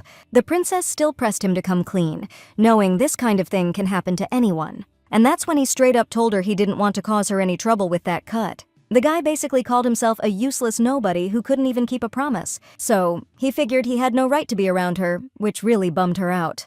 Sheena was ticked that Rubis thought so little of her. Sounds like she's one of those people who only keeps you around if you're useful to her. Realizing he'd just put his foot in his mouth, Ruby started apologizing like crazy. He swore he never thought anything like that, and that he just worded it all wrong. And the princess explained that she didn't care about his value or any of that stuff. She assured him he could rely on her as much as he needed. Then she touched his cheek and, using magic, healed him right up. Russell felt the discomfort in his cheek vanish, and even touched the spot with his fingers. When he realized the scrape was gone, he wondered how Her Highness had done that. Meanwhile, Sheena was trying to figure out who could have hurt him if it wasn't the cadets. Remembering what was discussed at the meeting today and who was there, she figured it out. Only Earl Russell, his own damn father, would pull a stunt like that on her friend, and she was dead set on making him pay before he skipped town. She snapped back to reality when Ruby started asking what was up, but even the princess seemed clueless about how she managed to pull that off. She played it cool though, like she wasn't about to spill the beans, since Rubis wasn't always upfront with her either. Immediately backtracking, saying she was just kidding, she decided to introduce him to her buddies. Suddenly, there was the ever-cheerful Ver and, as usual, the slightly puffed-up Selleck right in front of Russell. While Russell was tripping out, thinking he was seeing ghosts, she introduced him as their fencing instructor. Then she explained to him that she'd healed his wound thanks to their magic, and after that, she asked her friend to keep the fact that she was a mage on the down low. Rubis was a little nervous that the princess was trusting him with such a secret, but Sheena didn't regret it, because he's someone she cares deeply about. After she said that, the guy started tripping over his words again, totally flustered, and once the shock wore off, he was actually stoked about what he meant to Sheena. He promised he'd always protect Her Highness, even if it meant giving his all. Meanwhile, Ver and Selleck were watching them like it was some rom-com, and Russell confessed to the princess that she was also really important to him too. A few days later, when Sheena met with Hugh again, she asked for more practice. But they'd already trained today, and that should be enough for now. The mage explained there was something else Her Highness needed to pay close attention to. Specifically, you can't use magic when you're completely drained. The power of spirits bleeds into reality through a conduit. But if a mage pushes themselves too hard, that mage conduit can get warped. and then the practitioner will merge with that spirit and just vanish from this world. So the princess needs to get plenty of rest, and I mean plenty. Sheena understood his instruction, but something else piqued her interest. She wanted to know how much she needed to train to be able to heal people. Hugh explained that she didn't have to focus on healing others. Just because she has the power doesn't mean she has to spend it on the sick. But Sheena thought such an ability was pointless if she wasn't helping people. So the mentor realized the princess was up to something and pressed her for details. She confessed she was planning a trip to Silas. She'd love to go to Grafton, but there's no way they'd let her near such a dangerous zone. Sheena wanted to see everything with her own eyes and help the people who were hurting. Silas is a good choice, especially since that's where she originally met her end. Hugh was just glad the princess hadn't picked a worse place to sneak off to, but he reminded her she still needed to get permission from the emperor. Sheena agreed and had already rehearsed how she'd ask 1,000,000 times in her head. After her last stunt, neither mom nor dad even gave her a slap on the wrist. Just act like nothing happened, like there was no disagreement at all. But if Sheena brings up the Silas trip again, things are gonna get awkward, like, immediately. She worked up the nerve and went to her parents to ask permission to go. She figured her dad would start grumbling again, but surprisingly, he agreed right away. Said it was super important for the heir apparent to go on an expedition. However, the emperor did have a few conditions. First off, the entire Second Imperial Knight Squad would be going with her. Also, because of her upcoming birthday banquet, she couldn't stay there for more than a week. But the biggest thing, and this totally caught the princess off guard, was that Prince Aiden would be tagging along with her at all times. Sheena agreed for the sake of the trip, even though deep down she really didn't want that. Getting to Silas was a real trek, man. And most of the time, both the prince and princess were just stone-cold silent. This heavy silence was getting to the girl, sometimes she could barely breathe. Then Aiden drops the bomb that he doesn't have time to babysit her the whole time like their dad ordered. Once we arrive, he's planning an inspection, and Sheena's stuck at the orphanage. The princess was about to protest, but just then the carriage screeches to a halt, which sends Sheena flying across the whole damn carriage. But her brother caught her, so she didn't bust herself up too early. The princess was actually surprised he gave a damn about her. She was gonna thank him, but he just chucked her back onto the seat. Then, looking out the window, Hilton explained that a kid had appeared in front of the carriage. Sheena popped her head out the window too to see what was going on. Up ahead, the knights were leading away a skinny kid in a thin shirt with hollow eyes. The princess got curious why he was wearing so little in the dead of winter. Aiden ordered them to move on, but Sheena said they couldn't just leave the kid like that. He'd die. But the prince couldn't have cared less. Besides, there wasn't really anything they could do for him, because then they'd have to take care of all the other poor folks in the village, and there are tons of them. So, the prince told his sister to ditch the sympathy since they couldn't help everyone. Sheena still didn't agree, saying they could at least protect what was right in front of them. But Aiden always preferred looking out for the people he couldn't see. Still, Shin was taught not to ignore suffering, to show compassion. Only, the situation was so messed up right now, the prince couldn't see the point of mercy. And out of nowhere, the princess confessed to her brother she never even considered becoming empress. Aiden didn't get why she was bringing this up all of a sudden. And then she declared that he was the only one who could be a truly great ruler. She figures the right call is to, make a tough choice for the greater good. Still, she hopes her brother won't just brush off that sacrifice. Shin didn't know if her words got through to him, but she wanted him to become the Empire's guiding light. The Aiden she knew couldn't be happy if it meant profiting off someone else's misery, but in the far future he'll ditch all his feelings and become totally ruthless. And she really didn't want her brother turning into a cold-hearted dude. After a while, they finally arrived at the Silos orphanage, where the head honcho, North Irvy, was super stoked they'd come to such a backwater place. To throw him off the scent, the princess introduced herself as Aya Brandon from the Viscountcy. North heard she'd be traveling with someone else, and she explained her brother was on a different schedule. And first off, she asked to meet the kids and check out the setup. They immediately took her to a room that was, let's just say, not fancy. The walls were crumbling so bad you could walk right through the holes. But for their guest, they'd set aside the nicest room, which even had clean sheets. North blamed the destruction on a typhoon that hit them this summer. But the princess said everything was fine, which Hilton didn't buy for a second, seeing as there were hardly any walls left. Sheena elbowed him to keep his voice down and not be so blunt. Then, they were introduced to the kids. There were 5 of them. The princess greeted them cheerfully, promising they'd have a blast this week. The kids huddled together, and North explained they were just super shy. So, Sheena started getting to know them one by one, trying to make friends with each of them. And after warming up a bit, two of them started teasing the others, just like normal kids. The princess immediately stepped in, saying, "Teasing wasn't cool and you gotta respect your friends." And she asked everyone to support two of them who were already talking about getting hitched someday. Little Mary realized that their guest also had someone special in her life. Sheena immediately thought of Ruby's, who she was missing right now. Feeling a little shy, she admitted that there was someone like that for her. But then the kids started demanding she tell them her whole story, every detail. Meanwhile, Aiden was making his way through the snowy, dark forest, and someone unknown was creeping up quietly behind him. But a twig snapped underfoot, and when the prince turned, he saw a sword blade right in his face. Late that night, the princess barely felt alive. Even though she hadn't done any physical labor, watching the kids had completely drained her. She couldn't believe this was her limit after all that training with rubies. She was also a little worried that Aiden hadn't been back for 2 days. Just then, Hilton knocked and she immediately let him in. He came in looking troubled, admitting that the news wasn't great. They've stopped receiving updates from His Highness. According to his last message, he was supposed to infiltrate the top dogs involved in some shady deal. Apparently, the prince was accompanied by knights while gathering evidence, and Hilton assured the princess that they'd all be okay. Still, Sheena wasn't too worried because the knight squad is trustworthy. Besides, she knows that in the original story, nothing bad happened to Aiden during this time, so she decided to focus on what she could handle for now.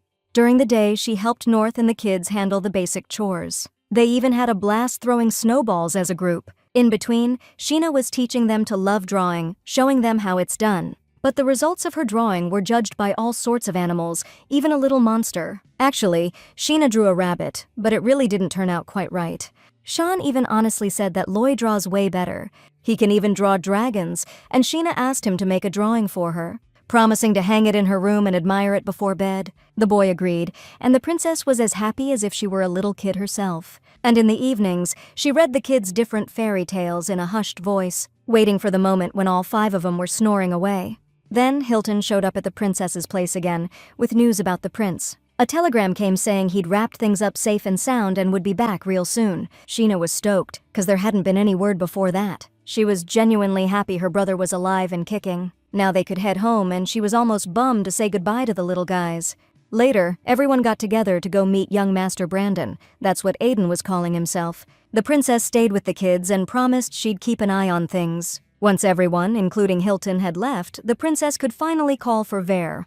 Sheena told her they'd be heading home, and all that was left was to say goodbye to the kids. Just then, a loud kid's scream ripped through the street. The princess could tell from the sound of it that something terrible had happened. Outside, this kid, Shin, had slipped off the scaffolding and was hanging on by a single hand. The other kids were freaking out, not knowing what to do or who to call for help. Shin was barely holding on, his arm shaking and slipping off the cold wood. And then he just couldn't grip anymore, and he let go, losing all hope. But in the next instant, Sheena grabbed him, managing to snatch his hand just in time. The kids looked even more terrified, since the girl herself was dangling halfway off the scaffolding. The princess believed she could pull him up, but she could feel herself slipping too. The weight of the slightly chubby kid was only confirming it. Sheena's strength was slowly fading. All she could do was pray help arrived soon. That's when Vare showed up, telling her to use magic and save the kid. You can use the snow, that way there's less chance of getting hurt. But just then, Sheena spotted Aiden's group approaching. So she can't use magic right now. She can't risk giving herself away. But then another problem hit. The board cracked under the weight. And the princess went plummeting down with that boy. Ver was freaking out. She didn't know what to do, terrified her mistress would get hurt. Sheena just gave the spirit a pitiful look and silently begged for her forgiveness. Aiden saw his sister falling from the upper floor and totally lost it. He rushed to help, hoping he could catch her, but he was still too far away. And Sheena, thinking she was about to die, just wished she could hear her brother call her name one more time. Just like when they were kids, back when they were actually friends. Their eyes met for a split second, and that split second felt like forever. Then there was a thud, and the prince was faced with a horrifying sight. The princess was lying in the snow, clutching the baby to her chest, a pool of blood spreading beneath her.